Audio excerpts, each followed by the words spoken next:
Block 4 നമുക്ക് ആകെ 4 ബ്ലോക്കാണ് ഉണ്ടായിരുന്നത്. അതിനകത്ത് 4ാമത്തെ ബ്ലോക്കിലോട്ട് നമ്മൾ ഇന്ന് കയറിയിരിക്കുകയാണ്.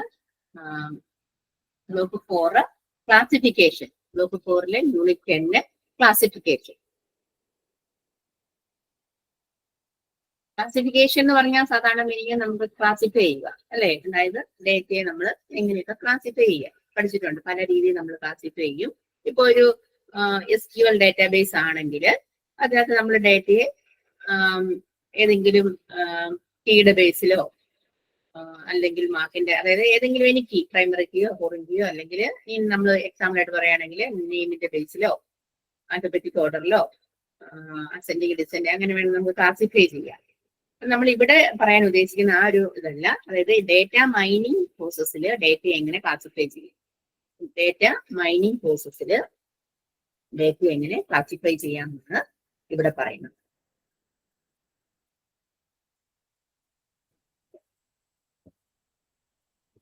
ഡേറ്റ മൈനിങ്, അതായത് classification is a single step in the data mining process. Data mining പ്രോസസ്സിലെ ഒരു സിംഗിൾ സ്റ്റെപ്പാണ് ക്ലാസിഫിക്കേഷൻ എന്ന് പറയുന്നത്. ഡേറ്റ മൈനിങ് പ്രോസസ്സിലെ ഒരു സിംഗിൾ സ്റ്റെപ്പ് എന്ന് പറഞ്ഞാല് ഇറ്റ് ഈസ്, അതായത് നമ്മളിപ്പോ ഡേറ്റ മൈനിങ് പ്രോസസ്സ് കുറെ പഠിച്ചു. അതിനകത്ത് ഏറ്റവും സിമ്പിൾ ആയിട്ടൊരു സ്റ്റെപ്പാണ് ക്ലാസിഫിക്കേഷൻ പറയുന്നത്. പക്ഷെ ക്ലാസിഫിക്കേഷനകത്ത് ഡിസിഷൻ ട്രീ പോലുള്ള ക്ലാസിഫിക്കേഷൻ വരുമ്പോൾ ഇച്ചിരി കോംപ്ലിക്കേറ്റഡ് ആണ് കാര്യം. It is used for organising objects based on some key features. നമ്മൾ ചില കീ ഫീച്ചേഴ്സ് ഒക്കെ യൂസ് ചെയ്തുകൊണ്ട് ഒബ്ജക്റ്റുകളെ ഓർഗനൈസ് ചെയ്യുകയാണ് ക്ലാസിഫിക്കേഷൻ കൊണ്ട് ഉദ്ദേശിക്കുന്നത്. Several approaches such as nearest neighbour classification. അതായത് നമ്മൾ ചില അപ്രോച്ചസ് ആണ് അതിന് യൂസ് ചെയ്യുന്നത്. അതായത് തൊട്ടടുത്ത് കിടക്കുന്ന ഡേറ്റയെ എങ്ങനെ തരംതിരിക്കാം എന്നുള്ളതിനെ കുറിച്ച് നമ്മൾ ചെറിയ അപ്രോച്ചസ് എടുക്കുന്നുണ്ട്. അതിനകത്ത് 2 മെയിൻ അപ്രോച്ചസ് ആണ് ഇവിടെ പറയുന്നത്. Decision tree learning and support vector machines are employed for data mining classification.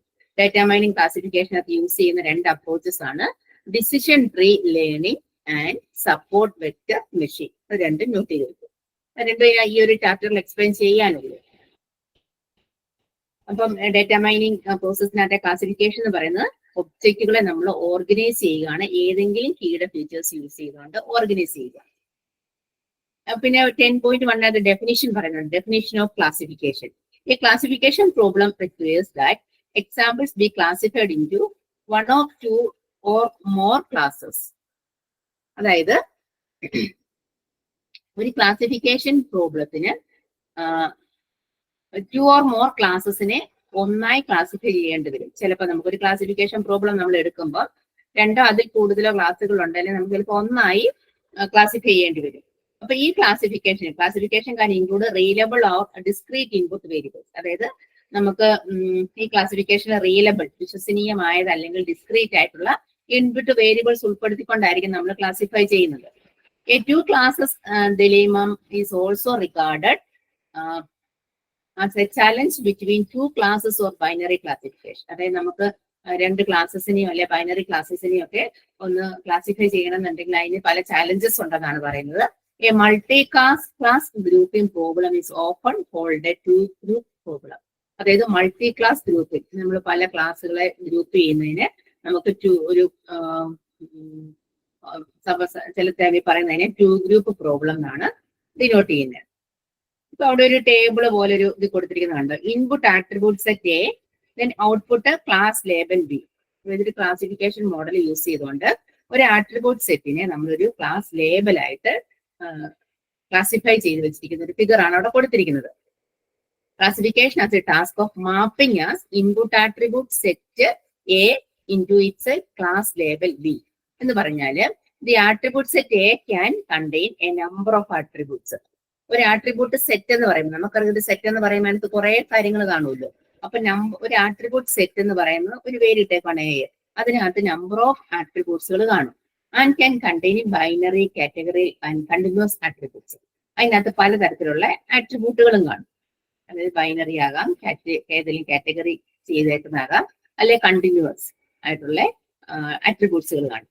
The class B must have distinct. Class B വ്യത്യസ്തമായിട്ടുള്ളതായിരിക്കും.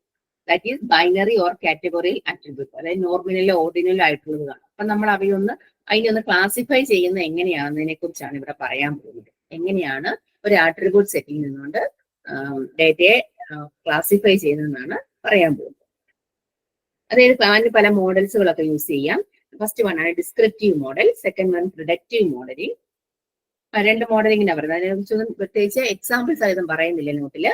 Descriptive modelling എന്ന് പറഞ്ഞാൽ it is a model of classification use to summarise data.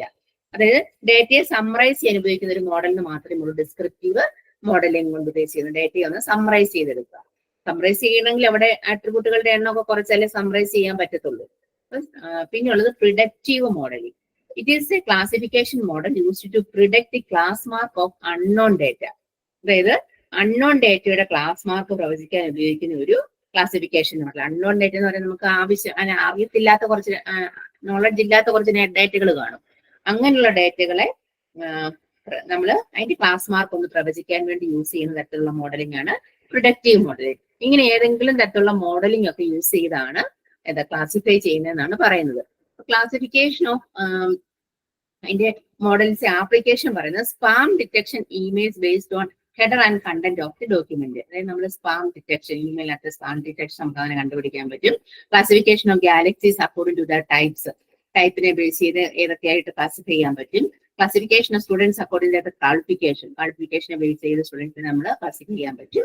Patients are classified according to the medical history വെച്ച് ഓരോ പേഷ്യനെ നമുക്ക് classify ചെയ്യാൻ പറ്റും. അതുപോലെ classification can be used to approval of credit. ഇപ്പൊ ക്രെഡിറ്റ് ഉള്ളവർക്ക് അല്ലെ, ക്രെഡിറ്റ് കാർഡൊക്കെ യൂസ് ചെയ്യുന്നവരാണ് നമ്മൾ ബാങ്കിന്റെ ക്രെഡിറ്റ് ഒക്കെ നോക്കിക്കൊണ്ട് നമുക്ക് അങ്ങനെ ലോണൊക്കെ സാങ്ഷൻ ആക്കാൻ വേണ്ടി അങ്ങനെ അപ്രൂവ് ചെയ്യാൻ പറ്റും. അതായത് ഏത് മേഖലയിൽ വേണേലും ഈ ക്ലാസിഫിക്കേഷൻ യൂസ് ചെയ്യുന്നുണ്ട്. അപ്പൊ ക്ലാസിഫിക്കേഷൻ എന്ന് പറഞ്ഞാൽ ഇത്ര ഓർത്താൽ മതി. Data mining process. അപ്പൊ നമ്മൾ ഡേറ്റ മൈനിങ് ആണ് പഠിച്ചുകൊണ്ടിരിക്കുന്നത്. ഡേറ്റ മൈനിങ് പ്രോസസ്സിൽ ഡേറ്റ ഒന്ന് ഒബ്ജക്റ്റുകളെ അല്ലെങ്കിൽ ഒന്ന് ഓർഗനൈസ് ചെയ്യാൻ വേണ്ടി യൂസ് ചെയ്യുന്ന ഒരു തരം തിരിക്കാൻ വേണ്ടി, അതായത് എന്നിട്ട് വേണം നമുക്ക് അതിനെ സെപ്പറേറ്റ് ചെയ്യാൻ, അതിനുവേണ്ടി യൂസ് ചെയ്യുന്ന ഒരു മെത്തേഡാണ് ക്ലാസിഫിക്കേഷൻ എന്ന് പറയുന്നത്. General approaches to solve a classification problem. ഏതൊക്കെ അപ്രോച്ചസ് എടുക്കാം? A classification technique is a systematic way to construct classification model based on data collection. അതായത് എപ്പോഴും അതൊരു സിസ്റ്റമാറ്റിക് വേയിലായിട്ട്, അതായത് ഒരു ഓർഡറിലായിരിക്കണം അത് പോകുന്നത്. Examples include decision tree classification machines, rule based classification machines, neural networks, vector support machines and Bayes name classifiers. ഇങ്ങനെ ഏതെങ്കിലും ക്ലാസിഫിക്കേഷൻ മെക്കാനിസംസ് അല്ലെങ്കിൽ യൂസ് ചെയ്യണമെന്ന് പറയുന്നത്. ഒന്നെങ്കിൽ ഡിസിഷൻ ട്രീ ആയിരിക്കണം, നമുക്കിപ്പോ ഡിസിഷൻ ട്രീ അല്ലെ വെക്ടർ സപ്പോർട്ട് മെഷീൻസ് VSM ആയിരിക്കണം, അല്ലെങ്കിൽ ബേസ് നെയ്വ് ക്ലാസിഫയേഴ്സ്. അങ്ങനെ ഒരു അതായത് ക്ലാസിഫിക്കേഷൻ ഒരു ടൈപ്പ് പറയുന്നതേ ഇതിൽ ഏതെങ്കിലും ഒരെണ്ണം യൂസ് ചെയ്യണമെന്ന് ഡാറ്റ മൈനിങ് പ്രോസസ്സിൽ ഒരു ഡേറ്റ സെറ്റിനെ നമുക്ക് ക്ലാസിഫൈ ചെയ്യണമെന്നുണ്ട്. അല്ല നമുക്ക് ഇതിനകത്ത് പഠിക്കാനുള്ളത് ഡിസിഷൻ ട്രീയും വെക്ടർ സപ്പോർട്ട് മെഷീനും പഠിക്കാനുണ്ട്. നെയിം സബ് ക്ലാസിഫയേഴ്സും പറയുന്നുണ്ട്.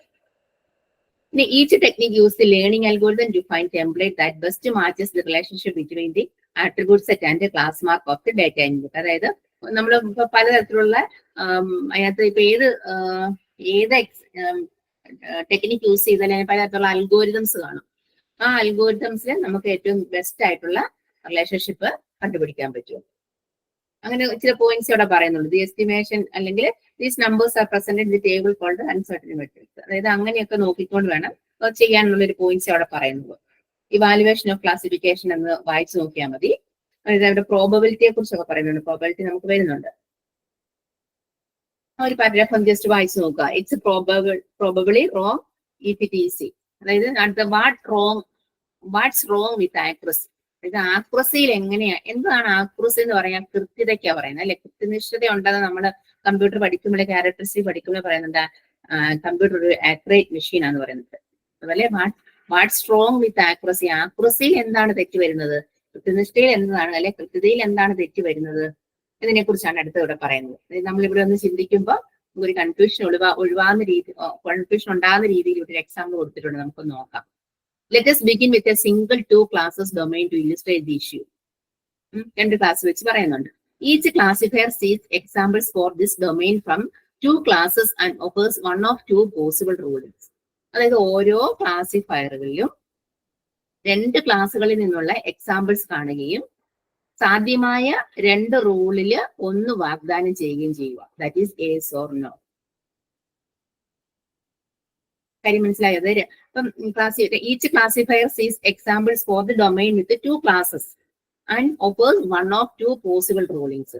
അതായത് 2 ക്ലാസിഫയറുകൾ, ഓരോ ക്ലാസിഫയറുകളും 2 ക്ലാസ്സുകളിൽ നിന്നുള്ള എക്സാമ്പിൾസ് കാണും. ഇപ്പൊ 2 രീതിയിൽ എക്സാമ്പിൾസ് കാണുക. എന്നിട്ട് അതിന്റെ സാധ്യതയെ 2 റൂളിൽ നിന്ന് ഒന്നിലേക്ക് എടുക്കുക. 2 റൂൾ എന്ന് പറഞ്ഞാൽ ഒന്നെങ്കിൽ യെസ് അല്ലെങ്കിൽ നോ ആയിരിക്കാം 2 റൂൾ അവിടെ കൊടുത്തിരിക്കുന്നത്. അതിന് നമ്മൾ ഒരു നിഗമനത്തിൽ അല്ലെങ്കിൽ ഒരു വാഗ്ദാനത്തിൽ എത്തിച്ചേരുകയാണ് ചെയ്യുന്നത്. Every decision can be made with test set and A particular classifier. ഒരു ടെസ്റ്റ് സെറ്റോ അല്ലെ ഒരു ക്ലാസിഫയറോ ഉപയോഗിച്ച് നമുക്ക് എല്ലാ തീരുമാനങ്ങളും എടുക്കാൻ പറ്റും. അങ്ങനെയല്ലേ നമ്മളിപ്പോ ഏജ് ക്രിയേറ്റർ ആണോന്ന് അങ്ങനെ ടെസ്റ്റ് ചെയ്യുമല്ലേ, എന്നിട്ടല്ലേ ഒരു ലിസ്റ്റ് എടുക്കുന്നത്. അപ്പൊ നമുക്കൊരു ടെസ്റ്റിന്റെ സെറ്റ് വെച്ചോ അല്ലെങ്കിൽ ഒരു ക്ലാസിഫയറോ ഏതെങ്കിലും തരത്തിലുള്ള ക്ലാസിഫയറോ യൂസ് ചെയ്ത് നമുക്ക് എത്ര വലിയ പ്രോബ്ലംസ് ആണെങ്കിലും അവിടെ ഒരു ഡിസിഷൻ എടുക്കാൻ പറ്റും എന്നാണ് പറയുന്നത്. അപ്പൊ ഇവിടെ ഒരു എക്സാമ്പിൾ കൊടുത്തിട്ട് നമുക്ക് നോക്കാം. A positive example that has been graded as positive. This is A genuinely positive development. അതായത് ഒരു പോസിറ്റീവ് എക്സാമ്പിൾ കണ്ടാൽ നമ്മൾ അതിനെ പോസിറ്റീവ് ആയിട്ട് തന്നെ കാണണം. അതിനെയാണ് നമ്മൾ പറയുന്നത് ട്രൂ പോസിറ്റീവ് എന്ന് പറയാം. ട്രൂ പോസിറ്റീവ് നിങ്ങൾ ആ നോട്ടിന് നല്ല താഴോട്ട് നോക്കി. Accuracy is equal to true positive plus true negative divided by true positive plus false positive plus true negative plus false negative. ഒരു കൺഫ്യൂഷൻ ഉള്ളതാകും, ശ്രദ്ധിച്ചിരുന്നാൽ മതി. അതായത് ഒരു ആക്യുറസി എങ്ങനെ കണ്ടുപിടിക്കാം, ആക്യുറസി എങ്ങനെ കണ്ടുപിടിക്കാം എന്നുള്ളതിനെ ഒരു ഇക്വേഷൻ കൊടുത്തിരിക്കുന്നത് കണ്ടില്ലേ? Accuracy is equal to true positive. ഇപ്പൊ നമ്മളിപ്പോ ട്രൂ പോസിറ്റീവ് പറഞ്ഞു. അതായത് positive examples that has been graded as positive. Positive example എപ്പോഴും നമ്മൾ പോസിറ്റീവ് ആയിട്ട് തന്നെ കാണുക. അതായത് ജെന്യുവലി അതൊരു പോസിറ്റീവ് ഡെവലപ്മെന്റ് ആയിരിക്കും. അതിനെ നമുക്ക് TP എന്ന് പറയാം, ട്രൂ പോസിറ്റീവ്. ഇനി 2, a good example that is misclassified as negative that is strong negative. Good example അതായത് നെഗറ്റീവ് എന്ന് തെറ്റായി ക്ലാസിഫൈ ചെയ്തിരിക്കുന്ന ഒരെണ്ണം വരാം. A good example is misclassified as negative. Negative എന്ന് തെറ്റായി ഒരു ഗുഡ് എക്സാമ്പിളിനെ ക്ലാസിഫൈ ചെയ്തിട്ടുണ്ടായിരിക്കാം. ദാറ്റ് ഈസ് റോങ് നെഗറ്റീവ് അല്ലേ? ഇതൊരു തെറ്റായ നെഗറ്റീവ് അല്ലേ? തെറ്റായ നെഗറ്റീവ് ആണ്. അതായത് ട്രൂ നെഗറ്റീവ് എന്ന് അതിനെ പറയാം, TN, ട്രൂ നെഗറ്റീവ്. ഇനി a negative case that was labelled as negative that is real negative. അതായത് a negative case that was labelled as negative എന്ന് പറഞ്ഞാൽ എന്താണ്? നെഗറ്റീവ് എന്ന് ലേബൽ ചെയ്ത ഒരു നെഗറ്റീവ് കേസ് യഥാർത്ഥത്തിൽ അത് നെഗറ്റീവ് ആണെന്ന്, അങ്ങനല്ലേ പറയുന്നത്? Negative case that was labelled as negative. Negative എന്ന് ലേബൽ ചെയ്ത ഒരു negative case that is real negative. അത് ഒരു യഥാർത്ഥ നെഗറ്റീവ് ആണെന്ന് അല്ലേ? അപ്പം ഏതാണ്? ഫാൾസ് നെഗറ്റീവ് വരും. ഇനി a bad example is misclassified as good. Bad എക്സാമ്പിളെ നമ്മൾ ഗുഡ് ആയിട്ട് ചിത്രീകരിച്ചു വെച്ചിരിക്കുക. This is false positive thing അല്ലേ? അതായത് ഒരു മോശം ഉദാഹരണം നല്ലതെന്ന് തെറ്റായി നമ്മൾ വർഗീകരിച്ചു വെച്ചിരിക്കുക. അതൊരു തെറ്റായ പോസിറ്റീവ് കാര്യമല്ലേ? തെറ്റായ പോസിറ്റീവ് കാര്യം. അപ്പൊ 4 പോയിന്റ് നിങ്ങൾക്ക് ഒരു ഐഡിയ കിട്ടിയോ?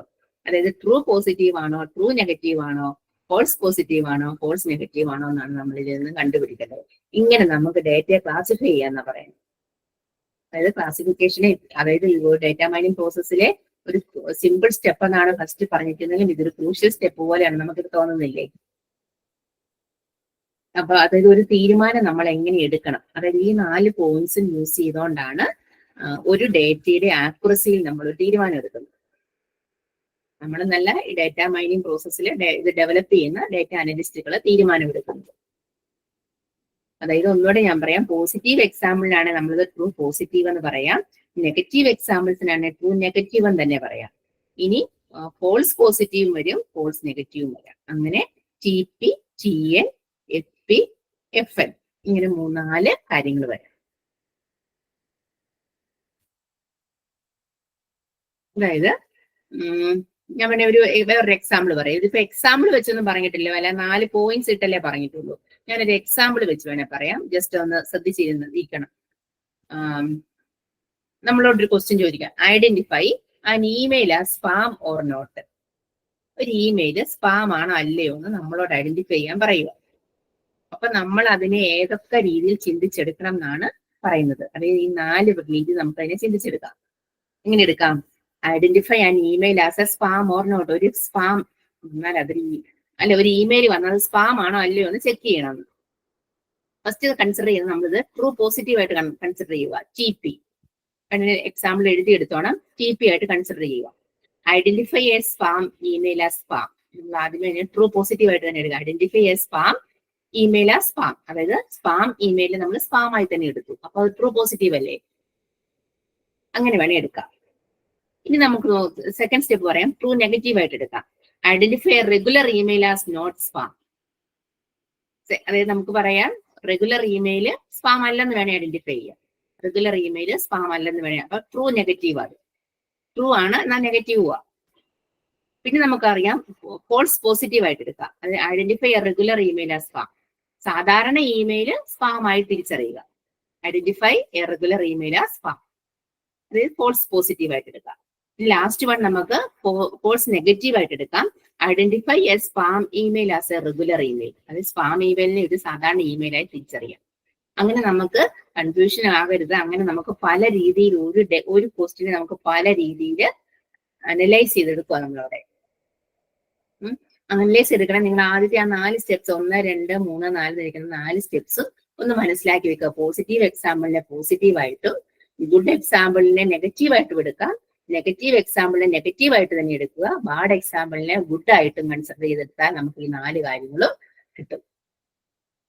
A 2x2 matrix can be generated with the columns as true classes and rows as hypothesis. നമ്മളൊന്ന് ഒരു ഹൈപ്പോത്തസിസിൽ എത്തും, ഒരു സാങ്കല്പിക കഥയിൽ എത്തും. ഒരു ടേബിൾ കൊടുത്തിരിക്കുന്ന കണ്ടോ?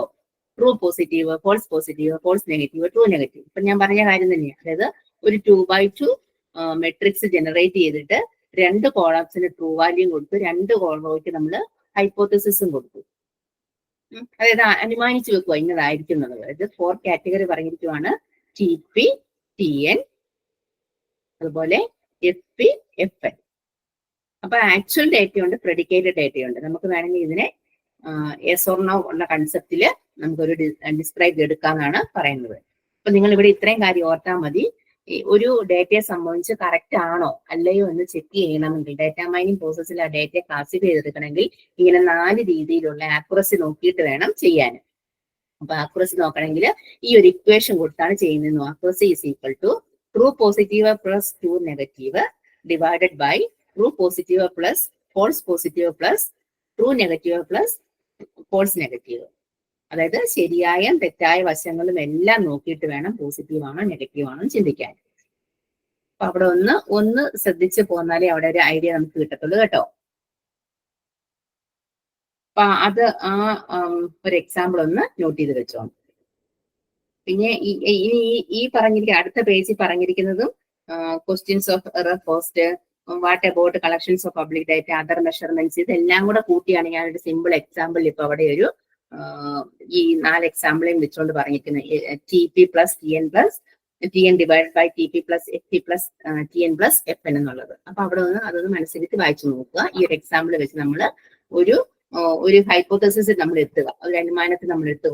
ഒരു ക്വസ്റ്റ്യൻ കണ്ടാല് ഇന്ന രീതിയിൽ ഇങ്ങനെ പോകണോ, ഇങ്ങനെ പോയാൽ, അതായത് ഗുഡിനെ ഗുഡായിട്ടും ഗുഡിനെ ബാഡായിട്ടോ അല്ലെ ബാഡിനെ ഗുഡായിട്ടും ബാഡിനെ ബാഡായിട്ടും തന്നെ നമ്മൾ കണ്ടുകൊണ്ട് പല രീതിയിൽ പല ആംഗിളിൽ നിന്ന് നോക്കി വേണം അവസാനം ക്ലാസിഫൈ ചെയ്യാനെന്നുള്ളൊരു കൺക്ലൂഷനിൽ നമുക്ക് അവിടെ എത്താം.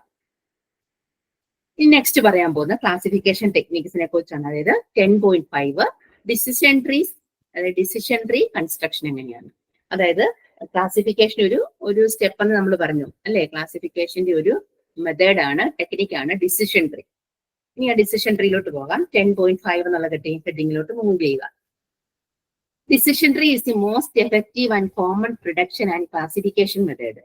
ഡിസിഷൻ ട്രീ എന്ന് പറയുന്നത് ഏറ്റവും എഫക്റ്റീവ് ആണ്, എന്നാൽ common prediction and classification method, classify ചെയ്യാൻ പറ്റിയ മെത്തേഡുമാണ്. അതുപോലെ നമുക്ക് പ്രിഡിക്റ്റ് ചെയ്യാൻ പറ്റും, പ്രവചിക്കാനും പറ്റിയ ഒരു എഫിഷ്യന്റ് ആയിട്ടുള്ള ഒരു മെത്തേഡാണ് decision tree. A decision tree is full chart like a tree structure where each internal node indicates an attribute test and each branch is the product to the test and each leaf node has a class name. അതായത് ഇവിടെ നിങ്ങൾ ഒരു figure കണ്ടോ? Decision tree for play tennis heading കൊടുത്തിരിക്കുന്ന ഒരു figure കണ്ടോ? Decision tree for play tennis ഒരു ഫിഗറിൽ കൊടുത്തിട്ടുണ്ട്.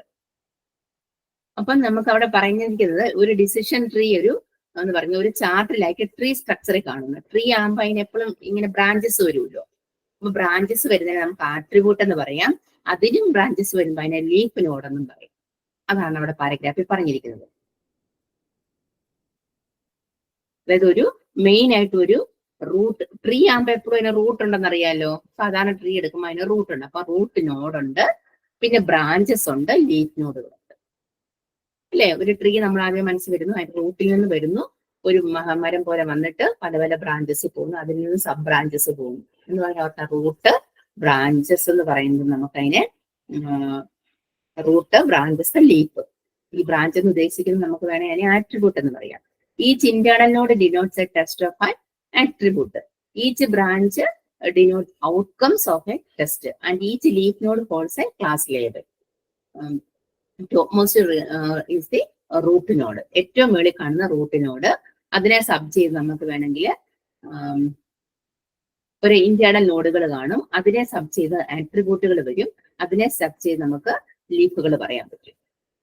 ഇനി decision tree for play tennis. ഇപ്പൊ പ്ലേ ടെന്നീസ് കളിക്കുന്നവർ ഒരു ഡിസിഷൻ ട്രീ അവിടെ കൊടുത്തിരിക്കുവാണ്.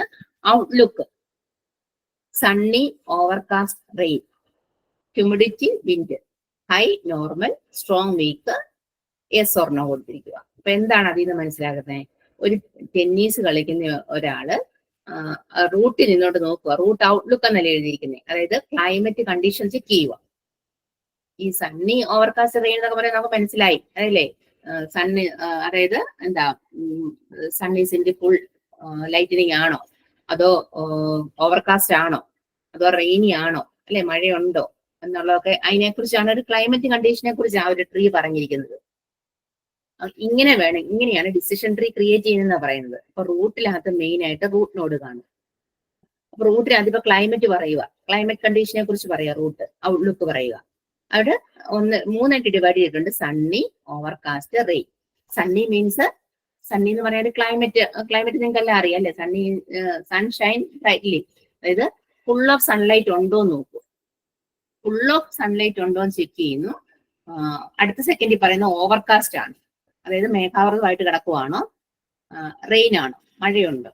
അങ്ങനെ മൂന്ന് ഏതാണ് സബ് നോഡുകൾ വന്നേക്കുക. എന്നിട്ട് സണ്ണിയെ തന്നെ തിരിഞ്ഞിട്ട് എന്താ, ഹ്യൂമിഡിറ്റി, അതായത് അതിന്റെ ഒരു ആട്രിബ്യൂട്ട് പറഞ്ഞിരിക്കണം. ഹ്യൂമിഡിറ്റി ഉണ്ടോ അല്ലെ. ഹ്യൂമിഡിറ്റി മീൻസ് നമുക്ക് അവിടെ അറിയാം, അതിനകത്ത് എന്ത് പത്ത് വാട്ടർ വേപ്പർ ഉണ്ട്, ഹ്യൂമിഡിറ്റി ഉണ്ടോ എന്ന് നോക്കുക. അതൊരു ആട്രിബ്യൂട്ടാ.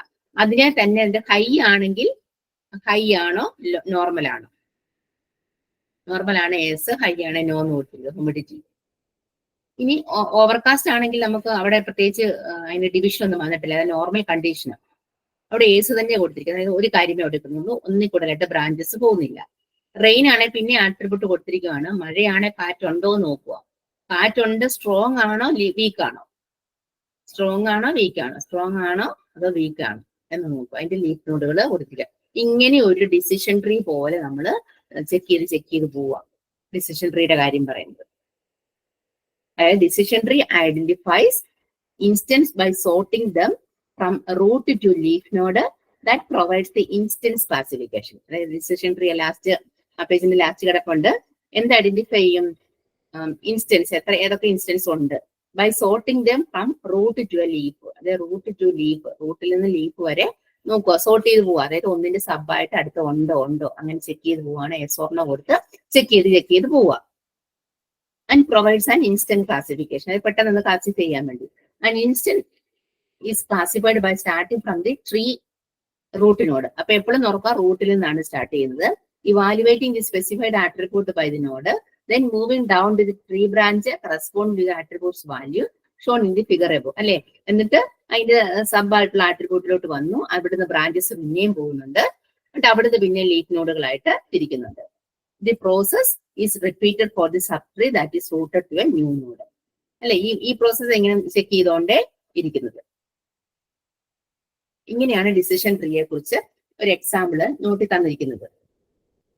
അപ്പൊ അല്ലെങ്കിൽ ഞാനിപ്പോ ഒരു കാര്യം പറയും. ഇപ്പൊ നമ്മളിപ്പോ ഒരു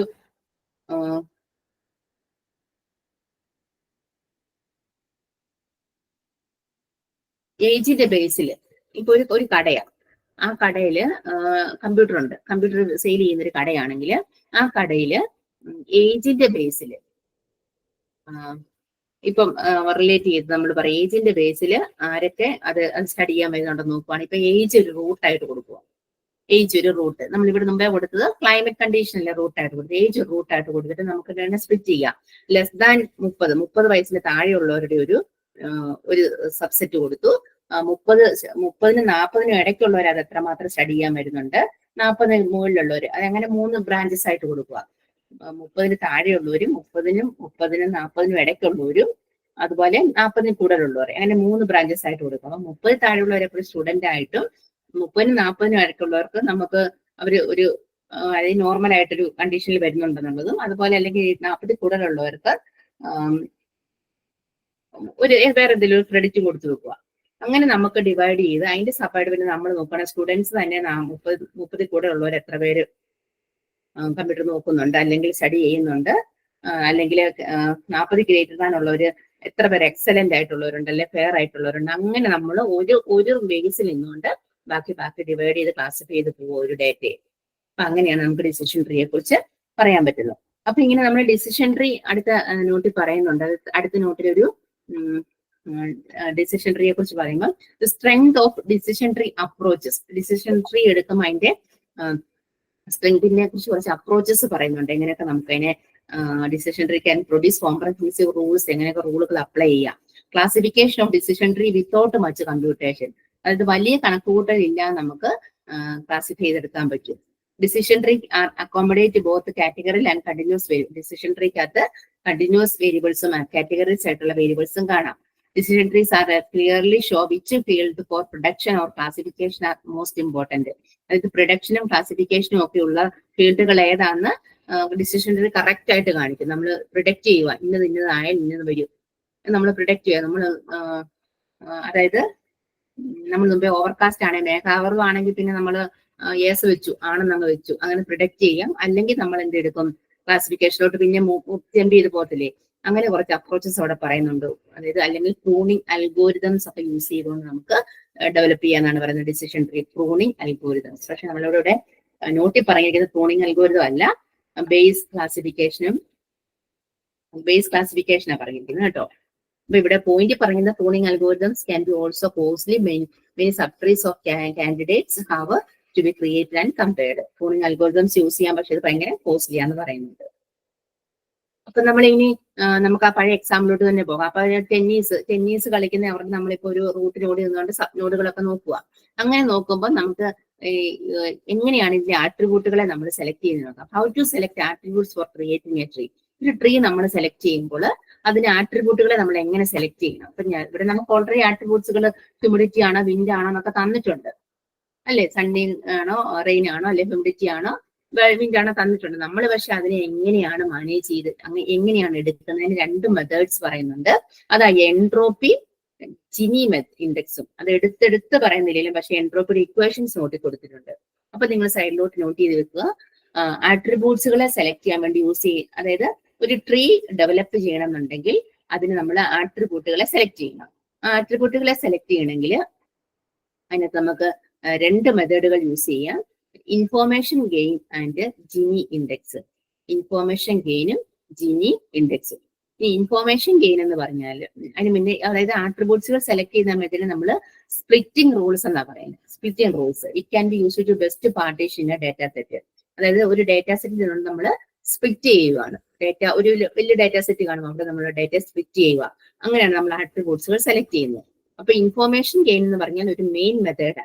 അതിന് നമ്മൾ എൻട്രോപ്പി എന്ന് പറയാം. ഇപ്പൊ ഒരു എക്സാമ്പിൾ മുന്നോട്ട് കൊടുത്തിരിക്കുന്ന എൻട്രോപ്പി എന്നല്ലേ കൊടുത്തിട്ടുള്ളൂ. അപ്പൊ എൻട്രോപ്പി എന്ന് പറയാം. അതായത് അതിന് പറയുന്ന ഇൻഫോർമേഷൻ ഗെയിൻ മെത്തേഡ് എന്നാണ്. It is a main method. It reduces the information that is requested to classify the tuples.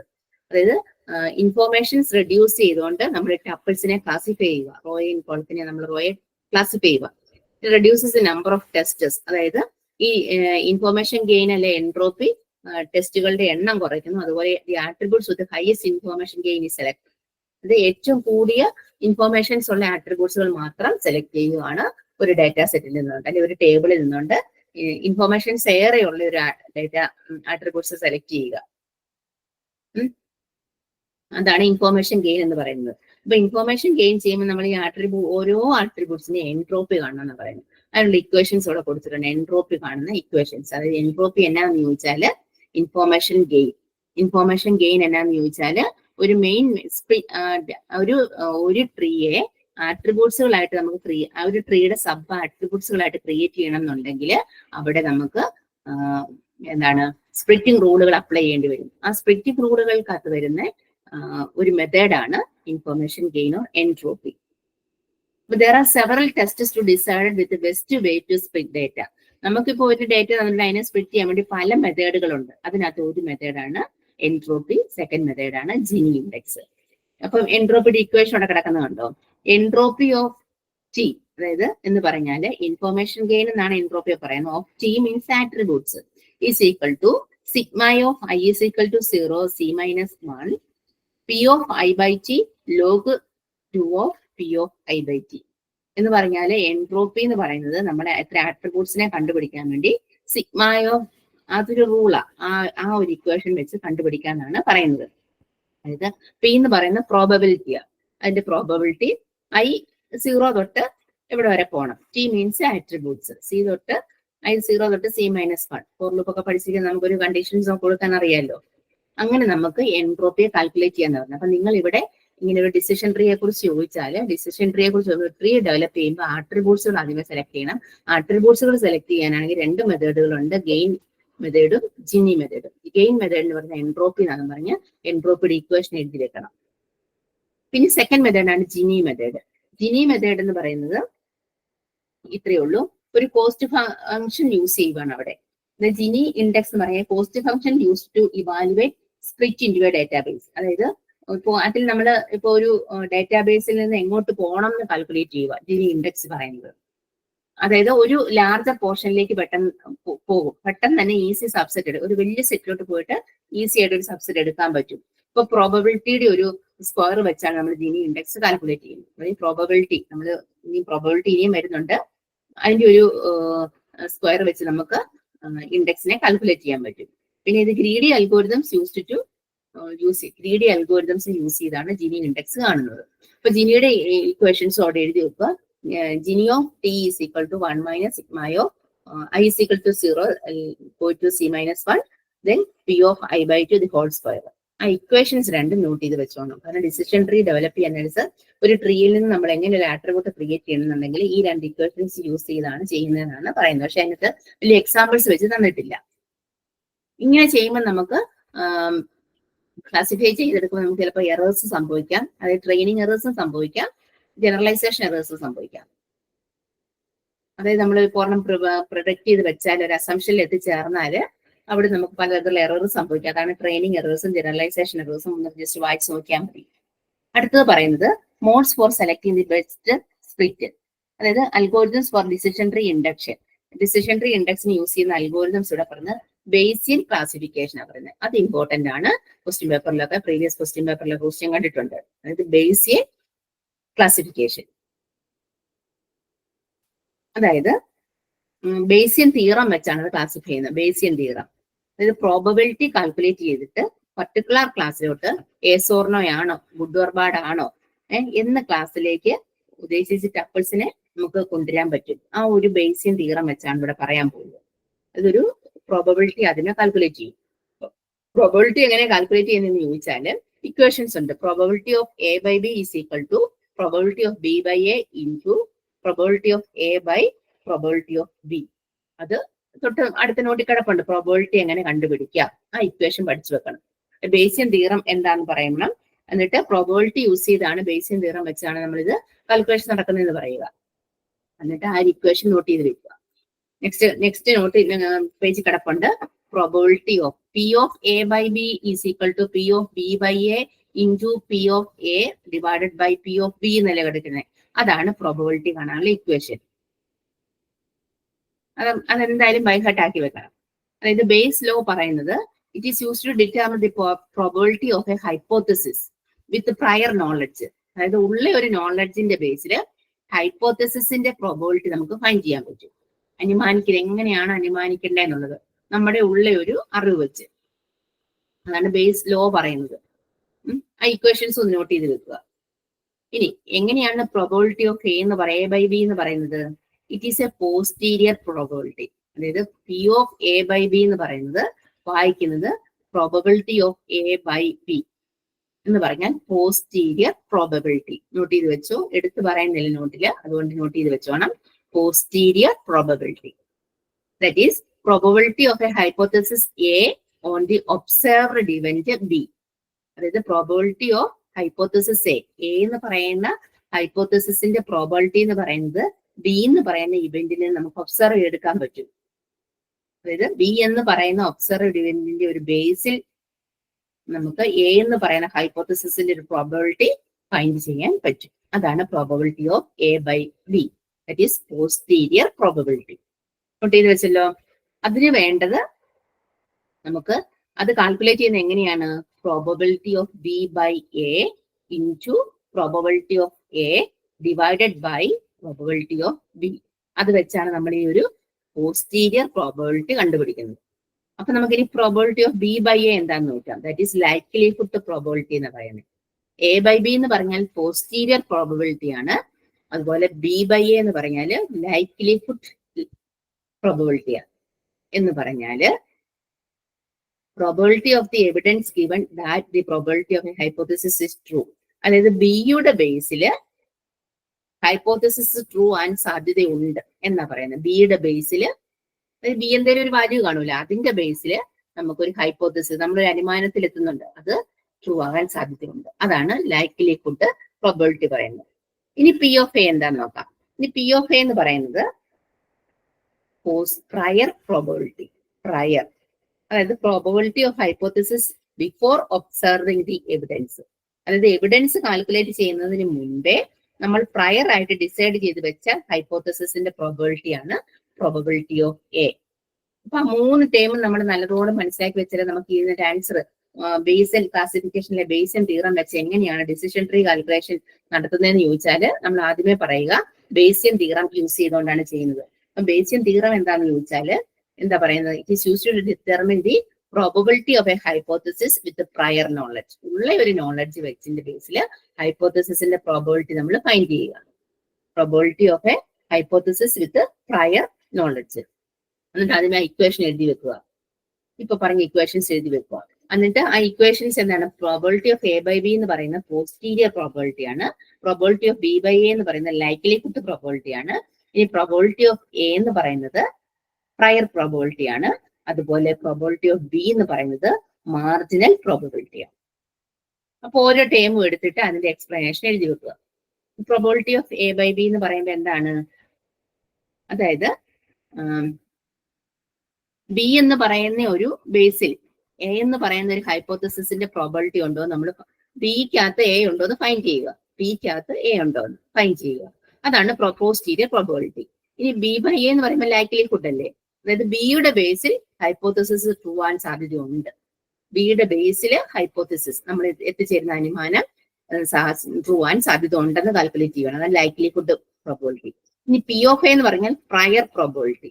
അതായത് എവിഡൻസ് ഒക്കെ കാൽക്കുലേറ്റ് ചെയ്യുന്നതിന് മുന്നേ നമ്മൾ പ്രയർ ആയിട്ട് ഡിസൈഡ് ചെയ്ത് വെച്ചിരിക്കുന്ന ഹൈപ്പോത്തസിന്റെ പ്രോബബിലിറ്റി നമ്മളൊന്നും കാൽക്കുലേറ്റ് ചെയ്തിട്ടില്ല. അതിനു മുന്നേ നമ്മളൊരു എന്തെങ്കിലും ഒന്ന് അനുമാനത്തിൽ എത്തി വെച്ച് ചേർന്നിട്ടല്ലോ, അതിന്റെ പ്രോബബിലിറ്റിയാണ് പി ഓഫ് എ. ഇനി മാർജിനൽ പ്രോബബിലിറ്റി ആണ് P of B. Marginal probability അതായത് പ്രോബബിലിറ്റി ഓഫ് എവിഡൻസ് നമുക്ക് തന്നിരിക്കുന്ന ഡേറ്റാ സെറ്റിന്റെ പ്രോബബിലിറ്റിയാണ് പ്രോബബിലിറ്റി ഓഫ് ബി എന്ന് പറയുന്നത്. അതാണ് മാർജിനൽ പ്രോബബിലിറ്റി എന്ന് പറയുന്നത്. ഈ ഇക്വേഷൻസ് യൂസ് ചെയ്തുകൊണ്ട് നമുക്ക് ബേസിയൻ അൽഗോരിതംസ് വെച്ചിട്ട് ഡിസിഷൻ ട്രീ ഒക്കെ ഈസി ആയിട്ട് ഇൻഡക്ട് ചെയ്യാന്നാണ് പറയുന്നത്. അപ്പൊ ഇത് വെരി വെരി ഇമ്പോർട്ടന്റ് ആണ്. പ്രീവിയസ് ഇയർ ക്വസ്റ്റ്യൻ പേപ്പറിലൊക്കെ കണ്ടിട്ടുണ്ട്. നമുക്കിനി ക്വസ്റ്റ്യൻ പേപ്പർ റിവൈസ് ചെയ്യാൻ ടൈം കിട്ടത്തില്ല. കാരണം നാളത്തെ ഒരു ക്ലാസ് കൂടെ അല്ലേ നമുക്ക് വരുന്നുള്ളൂ. അപ്പം ഇത് ഇമ്പോർട്ടന്റ് ആയിട്ട് നോട്ട് ചെയ്ത് വെക്കുക. ഓക്കെ, ഈ പറയുന്നത് സെക്കൻഡ് മെത്തേഡ് എന്ന് പറയുന്നത്. അപ്പൊ നമ്മളിപ്പോ ക്ലാസ് ഡിസിഷൻ ട്രീ കഴിഞ്ഞു. സെക്കൻഡ് എന്ന് പറയുന്നത് support vector machine, SVM. Support vector machine or SVM is a simple but effective algorithm for supervised machine learning that can be used to create both regression and classification models.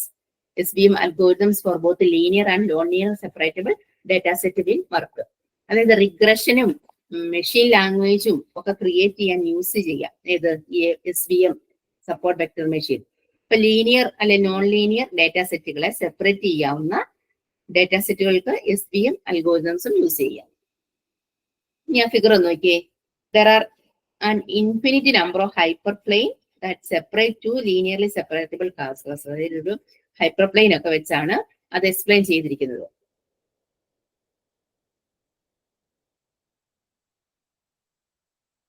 അതായത് ആദ്യമേ നമ്മൾ ഓർക്കുക SVM എന്താണ്. SVM എന്ന് പറഞ്ഞാൽ machine ലേണിംഗിലൊക്കെ supervised ലേണിംഗിന് വേണ്ടി use ചെയ്യുന്ന ഒരു അൽഗോരിതമാണ് SVM. Super support vector machine എന്ന് പറയുന്ന ഒരു അൽഗോരിതമാണ്. അതായത് മെഷീൻ ലേണിംഗിലും അതുപോലെ റിഗ്രഷനും ഒക്കെയാണ് ഇത് യൂസ് ചെയ്യുന്നത്. അപ്പൊ അതിന് തൊട്ടപ്പുറത്തെ ഒരു ഫിഗർ കണ്ടോ?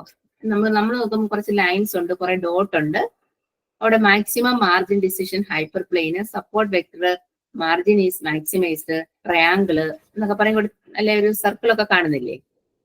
അതായത് support vector are the 5 points right up against the margin of the classifier. അതായത് നമുക്കിപ്പോ ഒരു ക്ലാസിഫയറിന്റെ മാർജിന് നേരെ മുകളിലുള്ള 5 പോയിന്റുകളാണ് സപ്പോർട്ട് വെക്ടർ എന്ന് പറയുന്നത്. സപ്പോർട്ട് വെക്ടർ എന്ന് പറയുന്നത് ഇപ്പൊ ഒരു ലൈൻ കണ്ടോ, ഡോട്ടഡ് ലൈൻസ് വരച്ചു വെച്ചിരിക്കുന്നുണ്ടോ? അതിൽ ഇങ്ങനെയുള്ള ചെറിയ ചെറിയ പോയിന്റുകൾ കണ്ടോ? ആ പോയിന്റുകൾക്ക് നമുക്ക് സപ്പോർട്ട് വെക്ടേഴ്സ് എന്ന് പറയാൻ പറ്റും. സപ്പോർട്ട് വെക്ടേഴ്സ് അതായത് ഡേറ്റ പോയിന്റ് ആണെന്ന് ഓർത്താൽ മതി. Data points at close to the hyper line. Hyper ലൈനിലുള്ള ഡേറ്റ പോയിന്റുകളെയാണ് നമ്മൾ ഈ സപ്പോർട്ട് വെക്ടർ എന്ന് പറയുന്നത്. അപ്പൊ മാക്സിമം മാർജിൻ ഹൈപ്പർ പ്ലെയിൻ കണ്ടുപിടിക്കാനാണ് SVMന്റെ എയിം. അതായത് നമുക്ക് SVM എന്ന് പറഞ്ഞാൽ support vector machine. Support vector machine എന്തിനാണ് യൂസ് ചെയ്യുന്നത്? മെഷീൻ ലേണിംഗ് പോലുള്ള അല്ലെങ്കിൽ റിഗ്രഷൻ പോലെയുള്ള സൂപ്പർവൈസ്ഡ് ലേണിംഗ് അൽഗോരിതംസിന് ആണ് ഈ ഒരു യൂസ് ചെയ്യുന്ന ഒരു മെത്തേഡാണ് SVM. അപ്പൊ SVMന്റെ മെയിൻ ലക്ഷ്യം എന്ന് പറഞ്ഞാൽ ഹൈപ്പർ പ്ലെയിനുകൾ, മാക്സിമം മാർജിൻ, ഹൈപ്പർ പ്ലെയിനിന്റെ മാക്സിമം മാർജിൻ. ഹൈപ്പർ പ്ലെയിൻ എന്നാണ് അവിടെ വരച്ചു വെച്ചിട്ടുണ്ട്, നോക്കി ഒരു ലൈൻ പോലെ വരച്ചു വെച്ചിരിക്കുന്നുണ്ടോ? അപ്പം നമുക്ക് ഈ ലൈനിൽ തന്നെ ഡോട്ടുകളുണ്ട്, ട്രയാങ്കിൾ ഉണ്ട്. അപ്പൊ ആ ഡോട്ടുകളും ട്രയാങ്കിളും വരെ നമുക്ക് അതിനെ സപ്പോർട്ട് ചെയ്യുന്ന വെക്ടേഴ്സ് എന്ന് പറയാൻ പറ്റും. അപ്പൊ 2 ക്ലാസ്സുകളെ തമ്മിൽ സെപ്പറേറ്റ് ചെയ്യുന്ന ലീനിയർ സെപ്പറേഷനും ഉണ്ട്. അതായത് ഹൈപ്പർ പ്ലെയിൻ ലീനിയർ സെപ്പറേഷൻ ആണ് നമ്മൾ ഈ ഹൈപ്പർ പ്ലെയിൻ എന്ന് പറയുന്നത്. ഗ്യാപ്പ് വിട്ടുണ്ട്, മാർജിൻ തമ്മിൽ ഗ്യാപ്പ് വിട്ട് വെച്ചിട്ടുണ്ട്. അപ്പൊ ഇങ്ങനെ നമ്മൾ നോക്കുമ്പോൾ മാക്സിമം മാർജിൻസ് ഹൈപ്പർ പ്ലെയിൻ കണ്ടുപിടിക്കണം. അതിന് നമ്മൾ സപ്പോർട്ട് വെക്ടറും ഹൈപ്പർ പ്ലെയിനും മാർജിനും യൂസ് ചെയ്യുന്നത്. ആ ഫിഗർ നോക്കി ജസ്റ്റ് ഒന്ന് മനസ്സിലാക്കി വെക്കുക. അല്ലാതെ ഒത്തിരി അങ്ങ് ഈ എക്സാമ്പിൾസ് ഇതോടെ പറഞ്ഞിട്ടില്ല. അപ്പൊ ഇത്രയേ ഉള്ളൂ SVM എന്നാന്ന് ചോദിച്ചാൽ SVM is a type of classification മെത്തേഡാ, ക്ലാസിഫിക്കേഷൻ ടെക്നിക്കാ. ഡാറ്റ മൈനിങ് പ്രോസസ്സിലെ ഡാറ്റ ഒബ്ജക്റ്റുകളെയൊക്കെ ക്ലാസിഫൈ ചെയ്യാൻ യൂസ് ചെയ്യുന്ന ഒരു ടെക്നിക്കാണ് SVM, സപ്പോർട്ട് വെക്ടർ മെഷീൻ. കൂടുതലും മെഷീൻ ലേണിംഗിലാണ് ഇത് യൂസ് ചെയ്യുന്നത്. അപ്പൊ അത് ചെയ്യുന്ന പറഞ്ഞാൽ സപ്പോർട്ട് വെക്ടർ അല്ലെ ഹൈപ്പർ പ്ലെയിന് മാർജിൻസ് ഒക്കെ യൂസ് ചെയ്താണ് ഈ SVMന്റെ അതായത് സപ്പോർട്ട് വെക്ടർ മെഷീന്റെ മാക്സിമം മാർജിൻ കണ്ടെത്തുന്നത്. അതിനെക്കുറിച്ചൊരു ജസ്റ്റ് ഇൻട്രൊഡക്ഷൻ അവിടെ പറയുന്നുള്ളൂ. Next 10.6 methods for representing attribute test condition. The methods used to express test condition for attributes as the follows. അതായത് ഏതൊക്കെ ആട്രിബ്യൂട്ടുകൾ യൂസ് ചെയ്തുകൊണ്ട് നമുക്ക് കണ്ടീഷൻസ് കൊടുക്കാൻ പറ്റും. അതായത് ബൈനറി ആട്രിബ്യൂട്ട് ഉണ്ട്, nominal attribute, binary, next ordinal, continuous. അങ്ങനെ 4 തരത്തിലുള്ള ആട്രിബ്യൂട്ടുകളുടെ പേരുകൾ പറയുന്നുണ്ട്. ഇത് ഇമ്പോർട്ടന്റ് ആണ്, പ്രീവിയസ് ഇയർ ക്വസ്റ്റ്യൻ പേപ്പറിൽ ക്വസ്റ്റ്യൻ ചോദിച്ചിട്ടുണ്ട്. ടൈപ്സ് ഓഫ് ആട്രിബ്യൂട്ട്സുകൾ ഏതൊക്കെ വരാം? Binary, nominal, ordinal and continuous. ഇനി ബൈനറി, ഫസ്റ്റ് വൺ ബൈനറി എന്ന് പറയുമ്പോൾ നമുക്കറിയാം ബൈനറി എന്ന് പറഞ്ഞാൽ എന്താ? 0, 1 അല്ലേ? ബൈനറീസ് R 0 and 1. 0 represent lack of any features, 1 represents ആണെങ്കിൽ അഡീഷൻ ഓഫ് സ്പെസിഫിക് ക്യാരക്ടറിസ്റ്റിക്സ് ആയിരിക്കുമല്ലോ. നമ്മൾ ഇവിടെ സംബന്ധിച്ച് അങ്ങനെ പറയുന്നത് 0 represents lack of any features. Note ചെയ്ത് വെച്ചോണം. 1 ആണെങ്കിൽ അഡീഷൻ ഓഫ് സ്പെസിഫിക് ക്യാരക്ടേഴ്സിന്റെ എന്തെങ്കിലും സ്പെഷ്യൽ ക്യാരക്ടറിസ്റ്റിക്സ് ഉണ്ടെങ്കിൽ 1 ആയിരിക്കും കാണിക്കുന്നത്. ഇനി specific characteristics that describe individual data objects within A data set അല്ലെ? ഈ സ്പെസിഫിക് ക്യാരക്ടറിസ്റ്റിക്സ് വെച്ചുകൊണ്ടാണ് ഒരു ഡാറ്റാ സെറ്റിലെ ഓരോ ഒബ്ജക്റ്റിനെ നമുക്ക് ഡിസ്ക്രൈബ് ചെയ്യാൻ പോകുന്നത്. Binary attributes test condition generate 2 results Sean below. Body temperature warm blooded ആണ് കോൾഡ് ബ്ലഡഡ് ആണ്, അങ്ങനെ രണ്ട് ചോദിക്കുക അല്ലേ. അപ്പം നമുക്ക് 0 or 1, അല്ലെ ജെൻഡർ ചോദിക്കുവാണ് മെയിൽ ഓർ ഫീമെയിൽ, അല്ലെങ്കിൽ റിസൾട്ട് ചോദിക്കുവാണ് യെസ് ഓർ നോ. അപ്പൊ നമ്മള് അവിടെ രണ്ട് കാര്യമേ വരുന്നുള്ളൂ, അതായത് ബൈനറി ആട്രിബ്യൂട്ട്സ് 2, 0 and 1. 0 ആണെങ്കിൽ നമ്മൾ അതിനെ നോ ആയിട്ട് കൺസിഡർ ചെയ്യും, 1 ആണെങ്കിൽ ട്രൂ ആയിട്ട് കൺസിഡർ ചെയ്യും. ഇത് ആട്രിബ്യൂട്ടുകൾ തന്നെ പല തരത്തിലുമുണ്ട്. ക്വാളിറ്റേറ്റീവ് ആട്രിബ്യൂട്ടും ഉണ്ട്, ക്വാണ്ടിറ്റേറ്റീവ് ആട്രിബ്യൂട്ട്സും ഉണ്ട്.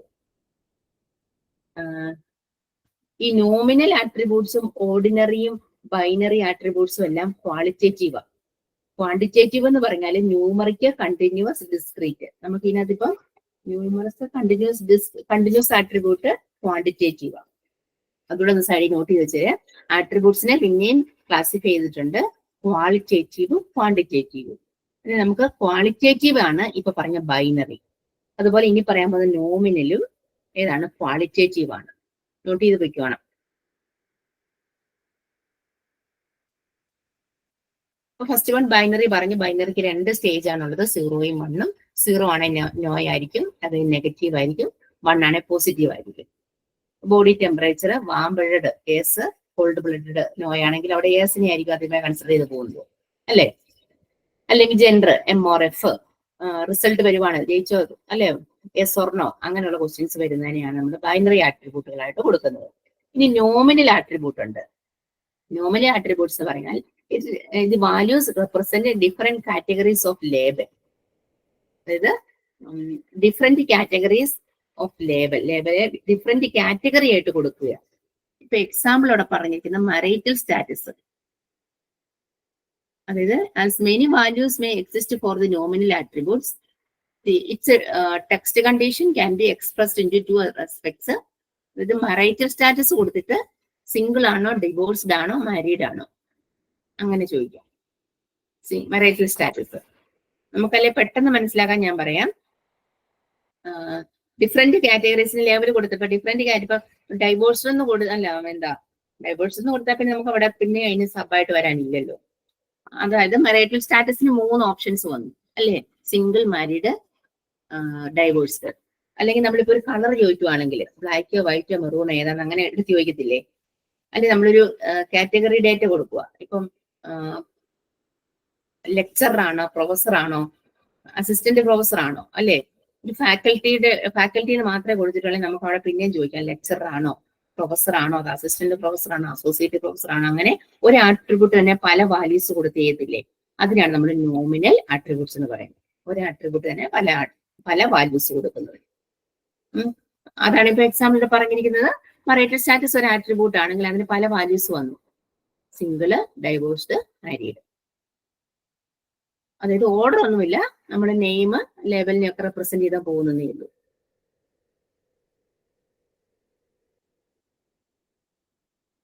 പിന്നെ നമുക്ക് പറയുന്നത് ഓർഡിനൽ ആട്രിബ്യൂട്ട്. അപ്പൊ ഈ ഓർഡിനൽ ആട്രിബ്യൂട്ട് എന്ന് പറയുന്നത് ഏത് വരും, ക്വാളിറ്റേറ്റീവ് വരും. അപ്പൊ ഈ 3 പറഞ്ഞതും ബൈനറിയും നോമിനലും ഓർഡിനലും പറയുന്ന ഏതായിരിക്കും, ക്വാളിറ്റേറ്റീവ്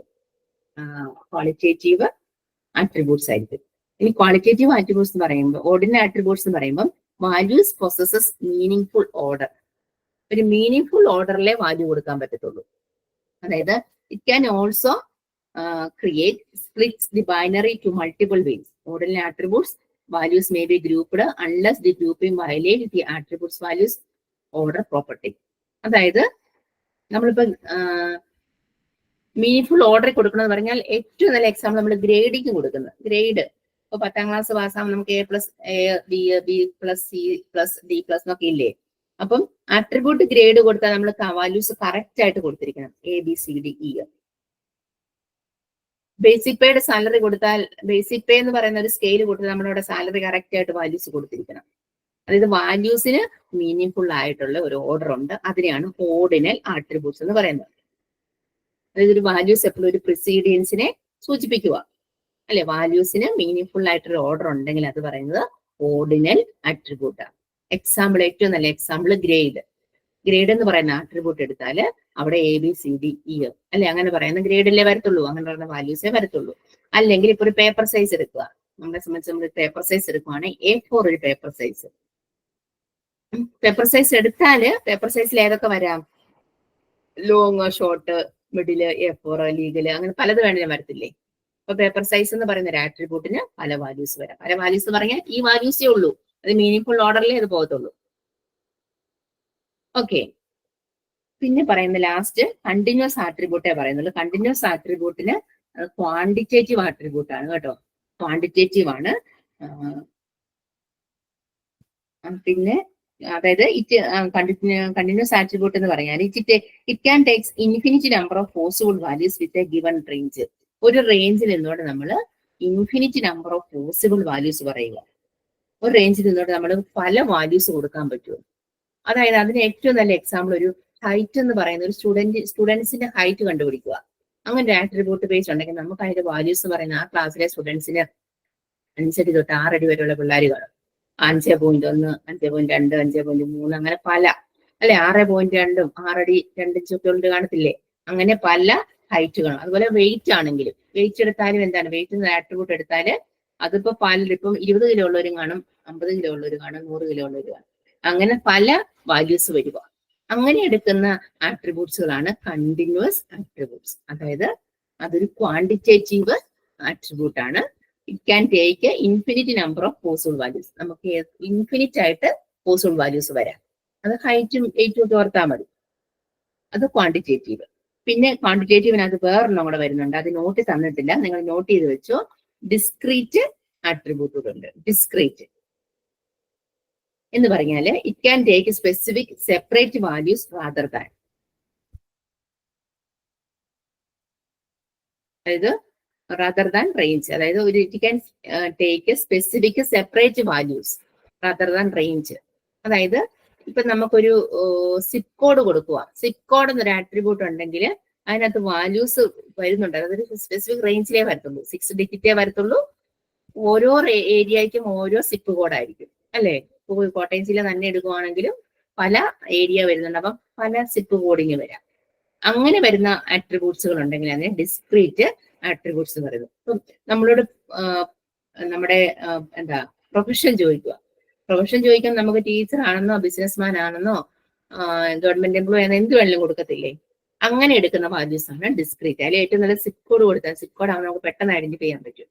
ഓരോരുത്തരും സിപ്പ് കോഡിന് റൂൾ ഉണ്ട്, പക്ഷെ അത് വ്യത്യാസപ്പെട്ടിരിക്കും. അപ്പൊ ഇത്രയും ഇത് കൂടെ നോക്കി വെക്കുക. Methods for expressing attribute test condition. ആട്രിബ്യൂട്ട്സിനെ ക്ലാസിഫൈ ചെയ്യുന്നതിന് മുന്നേ അതിനെ ടെസ്റ്റ് ചെയ്യണം, ഏത് ആട്രിബ്യൂട്ട്സ് വരുന്നു.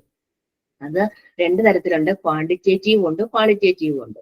എനിക്ക് ഫസ്റ്റ് വൺ ക്വാളിറ്റേറ്റീവ് ആണ്. അതിനകത്ത് പറയുന്നത് 3 എണ്ണമാണ്: ബൈനറി, നോമിനൽ, അതുപോലെ ഓർഡിനൽ. 3നും എക്സാമ്പിൾ പറഞ്ഞു. ക്വാണ്ടിറ്റേറ്റീവ് ആണ് കണ്ടിന്യൂവസും ഡിസ്ക്രീറ്റും പറയുന്നത്. പിന്നെ ന്യൂമറിക്കും വരുന്നത് ക്വാണ്ടിറ്റേറ്റീവ് ആണ്. ന്യൂമറിക്കിനെ കുറിച്ച് ഇവിടെ എടുത്ത് പറഞ്ഞിട്ടുമില്ല, ന്യൂമറിക് കൂടെ ഉണ്ടെന്ന് വേണമെങ്കിൽ നോട്ട് ചെയ്ത് വെക്കാം. ഓക്കെ, അപ്പൊ നമ്മളുടെ യൂണിറ്റ് 10 കംപ്ലീറ്റ് ചെയ്തു. Then unit 11 clustering. Unit 11 clustering. Cluster എന്ന് പറഞ്ഞാൽ സാധാരണ മീനിങ് എന്താണ്? ക്ലസ്റ്റർ കൂട്ടം, അല്ലെ? ഒരു കൂട്ടത്തിനെ നമ്മൾ ക്ലസ്റ്റർ എന്ന് പറയുന്നത്. ക്ലസ്റ്റർ എന്ന് പറയുമ്പോൾ a collection of data is referred to as a group. A group of comparable data objects is classified as a cluster in clustering. A collection of data is referred to as a group. ഒരു collection of ഡേറ്റയെ നമുക്ക് ഒരു group വരുന്നതിന് നമുക്ക് cluster എന്ന് പറയാൻ പറ്റും. അതായത് cluster is A collection of similar data which is grouped together. ഒരേപോലെ ഡേറ്റയെ നമ്മൾ വെച്ച് കൊണ്ടുവെക്കുക. ഡിസിമിലർ അല്ല, സിമിലർ ഡേറ്റയുടെ ഒരു ഗ്രൂപ്പ്, അതിനെ നമുക്ക് ക്ലസ്റ്റർ എന്ന് പറയാൻ പറ്റും. അപ്പൊ ക്ലസ്റ്റർ അനലൈസിസിനാണ് നമ്മൾ ക്ലസ്റ്ററിംഗ് എന്ന് പറയുന്നത്. നോട്ട് ചെയ്ത് വെച്ചോണം. അതായത് it's A method of data mining that groups similar data points together. നമ്മുടെ കയ്യിലുള്ള സിമിലർ ആയിട്ട് ഡാറ്റ പോയിന്റ്സുകളെ ഗ്രൂപ്പ് ചെയ്യുക. അതായത് സിമിലർ ഡേറ്റകളെ അല്ലെ ഡേറ്റ ടൈപ്പിനെ ഗ്രൂപ്പ് ചെയ്യുന്ന ആ ഒരു പ്രോസസ്സാണ് ക്ലസ്റ്റർ അനലൈസിസ്. അതിനെ പറയുന്ന ക്ലസ്റ്ററിംഗ് എന്ന് പറയാം. അപ്പൊ ക്ലസ്റ്ററിംഗ് എങ്ങനെ ഡെഫിനിഷൻ കിട്ടിയില്ലേ? ഇനി clustering is an unsupervised machine learning based algorithm that divides a set of data points into clusters so that the objects are all part of the same group. അതായത് clustering എന്ന് പറഞ്ഞാൽ unsupervised machine learning based algorithm. അതായത് unlabelled data ആയിരിക്കും ക്ലസ്റ്ററിംഗിൽ വരുന്നത്. Clustering data can be subdivided into smaller, more manageable group. അതായത് ഒരു വലിയ കൂട്ടത്തിൽ നിന്നും നമ്മൾ ഒരു കുറച്ച് മന്ദിരം മാത്രം നമുക്ക് ഗ്രൂപ്പ് ചെയ്ത് മാറ്റി വെക്കാൻ പറ്റും. ആ ഒരു പ്രോസസ്സിനെ കുറിച്ചാണ് ഇവിടെ പറയുന്നത്.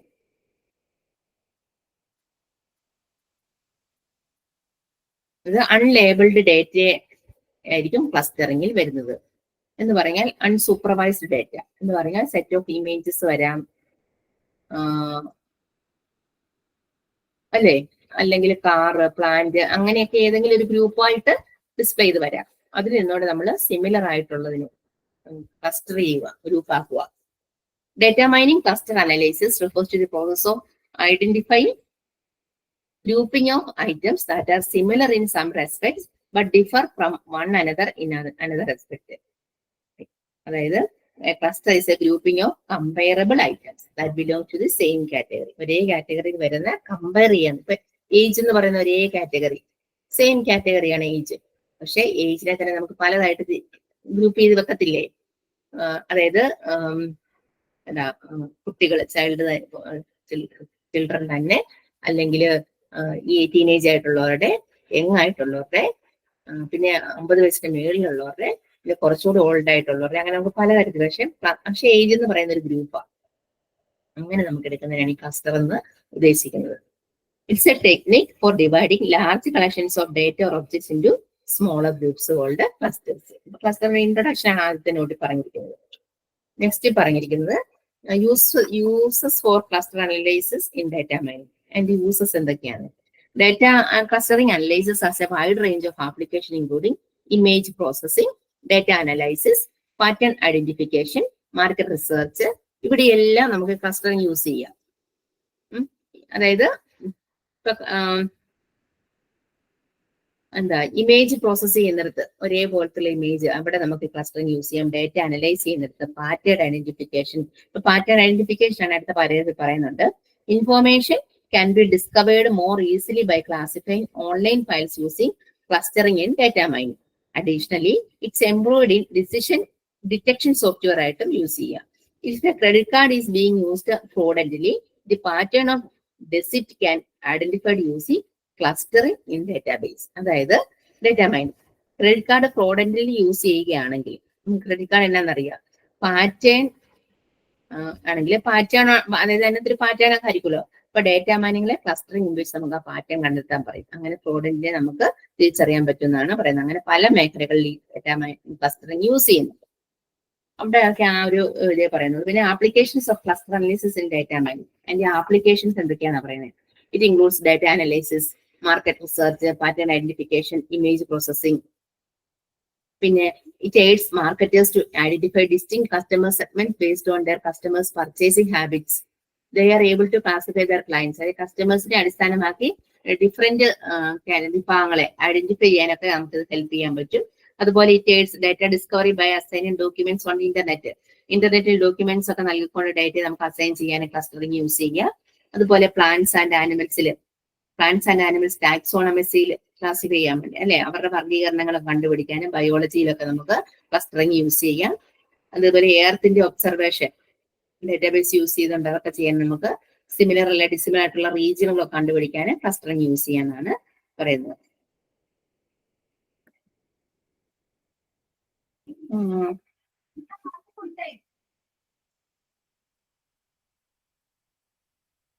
പിന്നെ പറയുന്നത് ഇവിടെ ഇപ്പം interpretability. Clustering should produce usable, intelligible and interpretable result. അതായത് ക്ലസ്റ്ററിംഗ് എപ്പോഴും നല്ലൊരു ഇന്റലിജിബിൾ ആയിട്ടുള്ള ഒരു റിസൾട്ട് ആണ്, അതായത് വ്യാഖ്യാനിക്കാൻ പറ്റുന്ന ഒരു റിസൾട്ട് നമുക്ക് തരുന്നുണ്ട്. Facilities handle for stale or corrupted data. പഴകിയതോ കേടായിട്ടുള്ളതായിട്ടുള്ള ഡേറ്റ ഹാൻഡിൽ ചെയ്യാൻ ക്ലസ്റ്ററിംഗ് യൂസ് ചെയ്യാന്ന്. അതൊരു പവർഫുൾ ടൂൾ ആണെന്ന് ക്ലസ്റ്ററിംഗ് പറയുന്നത്.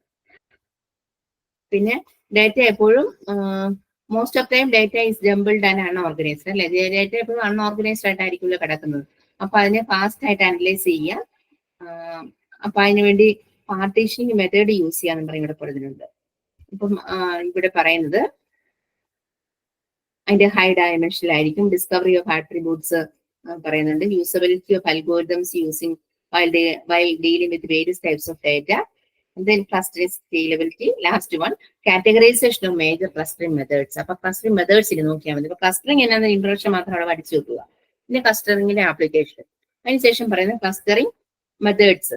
There are several methods പറയുന്നുണ്ട്. ഫസ്റ്റ് വൺ പാർട്ടീഷനിങ് മെത്തേഡ്, പിന്നെ hierarchical, density based, grid based, model based, constrain based, അങ്ങനെ പല മോഡല് പറയുന്നുണ്ട്. ഫസ്റ്റ് വൺ നമുക്ക് പാർട്ടീഷനിങ് മെത്തേഡ് പറയാം. പാർട്ടീഷനിങ് മെത്തേഡ് എന്ന് പറഞ്ഞാൽ let us say a partitioning is done on the databases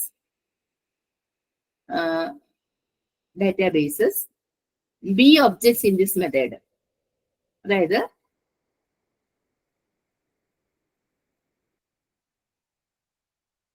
A partitioning എവിടെയായിരിക്കും? B എന്ന് പറയുന്ന ഒബ്ജക്റ്റ് നടക്കണം. Each partition and A less than B will be used to represent a cluster. After the classification of items, C is a number of groups. There are few requirements that must be met with the partitioning clustering methods. Requirements നമുക്ക് അതൊന്നുകൂടെ പറയാം, partitioning model എന്താന്ന്.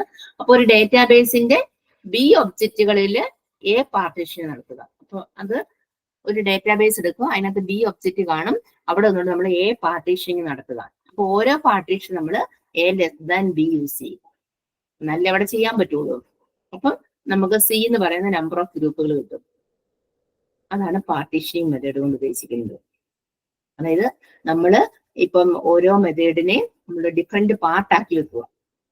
എന്നിട്ട് അപ്പൊ നമുക്ക് total N object ഉണ്ടെന്ന് നോക്കുക. അതായത് 100 object ഉണ്ടെങ്കിൽ നമുക്ക് 5 ഗ്രൂപ്പ് ആക്കാൻ പറ്റും. അപ്പൊ K=5 നമുക്ക് കൊടുക്കാം. അപ്പം അത് ഏകദേശം സിമിലാരിറ്റി വരുന്ന രീതിയിൽ നമ്മൾ 5 ക്ലസ്റ്റർ ആക്കുക. 100 ഒബ്ജക്ട്സിനെ നമ്മൾ 5 ക്ലസ്റ്റർ ആക്കുക. 5 ക്ലസ്റ്റർ ആക്കിയിട്ട് സെയിം ബിഹേവിയർ വരുന്ന രീതിയിൽ നമുക്ക് പാർട്ടീഷൻ ചെയ്തെടുക്കാൻ പറ്റും. അപ്പോൾ നമുക്ക് പാർട്ടീഷൻ ചെയ്യാൻ ഡിഫറൻസ് അൽഗോരിതംസ് വേണം. ആ അൽഗോരിതമാണ് K-മീൻ അൽഗോരിതം അടുത്ത് പറയുന്നത്. അതായത് പാർട്ടീഷനിങ് പറയുന്നത് എന്നാന്ന് ചോദിച്ചാല് ക്ലസ്റ്ററിനകത്ത് വരുന്ന ഒരു മെയിൻ മെത്തേഡാണ് partitioning.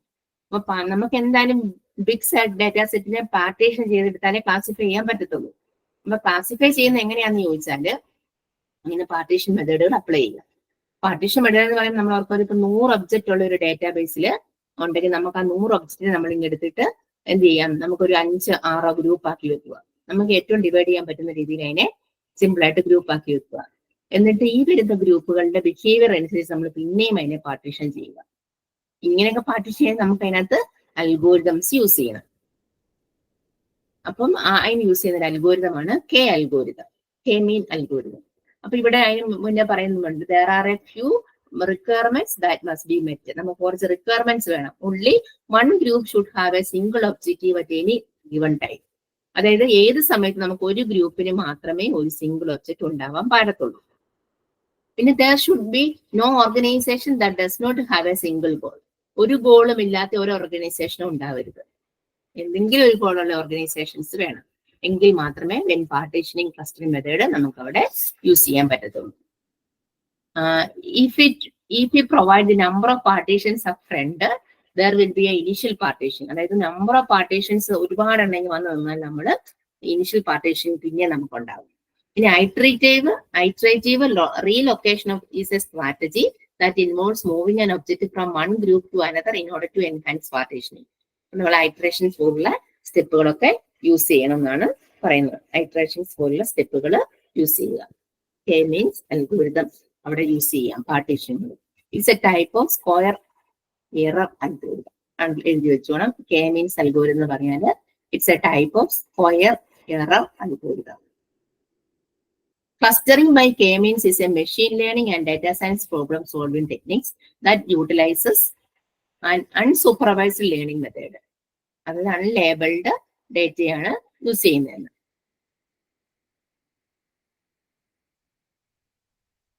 What is K mean algorithm? എന്താണ് K-മീൻ അൽഗോരിതം അവിടെ പറയുന്നുണ്ട്. Using K mean clustering an approach known as unsupervised learning, the unlabeled data set can be divided into several clusters for analysis. For example, if K is equal to 2, then there will 2 clusters, and if k is equal to 3, then there will be 3 clusters, and so on. K indicates number of predefined clusters that we needed to produce in the process. അപ്പൊ നമ്മൾ മുമ്പേ പറഞ്ഞ 100 object ഉണ്ടെങ്കിൽ നമ്മൾ 5 ആയിട്ട് തിരിക്കാൻ പറയാം, k equal to 5 എന്ന് ഞാൻ പറഞ്ഞില്ലേ. അപ്പൊ നമ്മള് കേക്ക് ഒരു, അതായത് k നമ്മൾ സപ്പോസ് ചെയ്ത് എടുത്തിട്ട് അതിനെ നമ്മൾ എടുക്കുക, എന്നിട്ട് ആ k is equal to 5 ആയിട്ട് തിരിച്ചു വെച്ചാൽ ആ 5-നകത്ത് നമുക്ക് പിന്നെയും പാർട്ടീഷൻ ചെയ്യേണ്ടി വരും. This algorithm's primary goal is to reduce the total distance between each data point and clusters to which it belongs. അതായത് ഓരോ ഡേറ്റ പോയിന്റ്, ഒരു ക്ലസ്റ്ററിലുള്ള ഒരു ക്ലസ്റ്റർ പല ഡേറ്റ പോയിന്റുകൾ കാണും. നിങ്ങൾക്ക് തന്നെ മറുവശത്തോട്ട് ഫിഗർ ഉണ്ട് ആ നോട്ടില്, 2 പേജ് മറിച്ച് നോക്കുന്നത് അറിയാം, ഇങ്ങനെ അവിടെ ഇവിടെയൊക്കെ കൂട്ടമായിട്ട് ഗ്രാഫിനകത്ത് കാണിച്ചിരിക്കുന്നത്. അപ്പൊ അതിൽ നിന്ന് നമുക്ക് ഡിസ്റ്റൻസ് കുറയ്ക്കാൻ പറ്റും.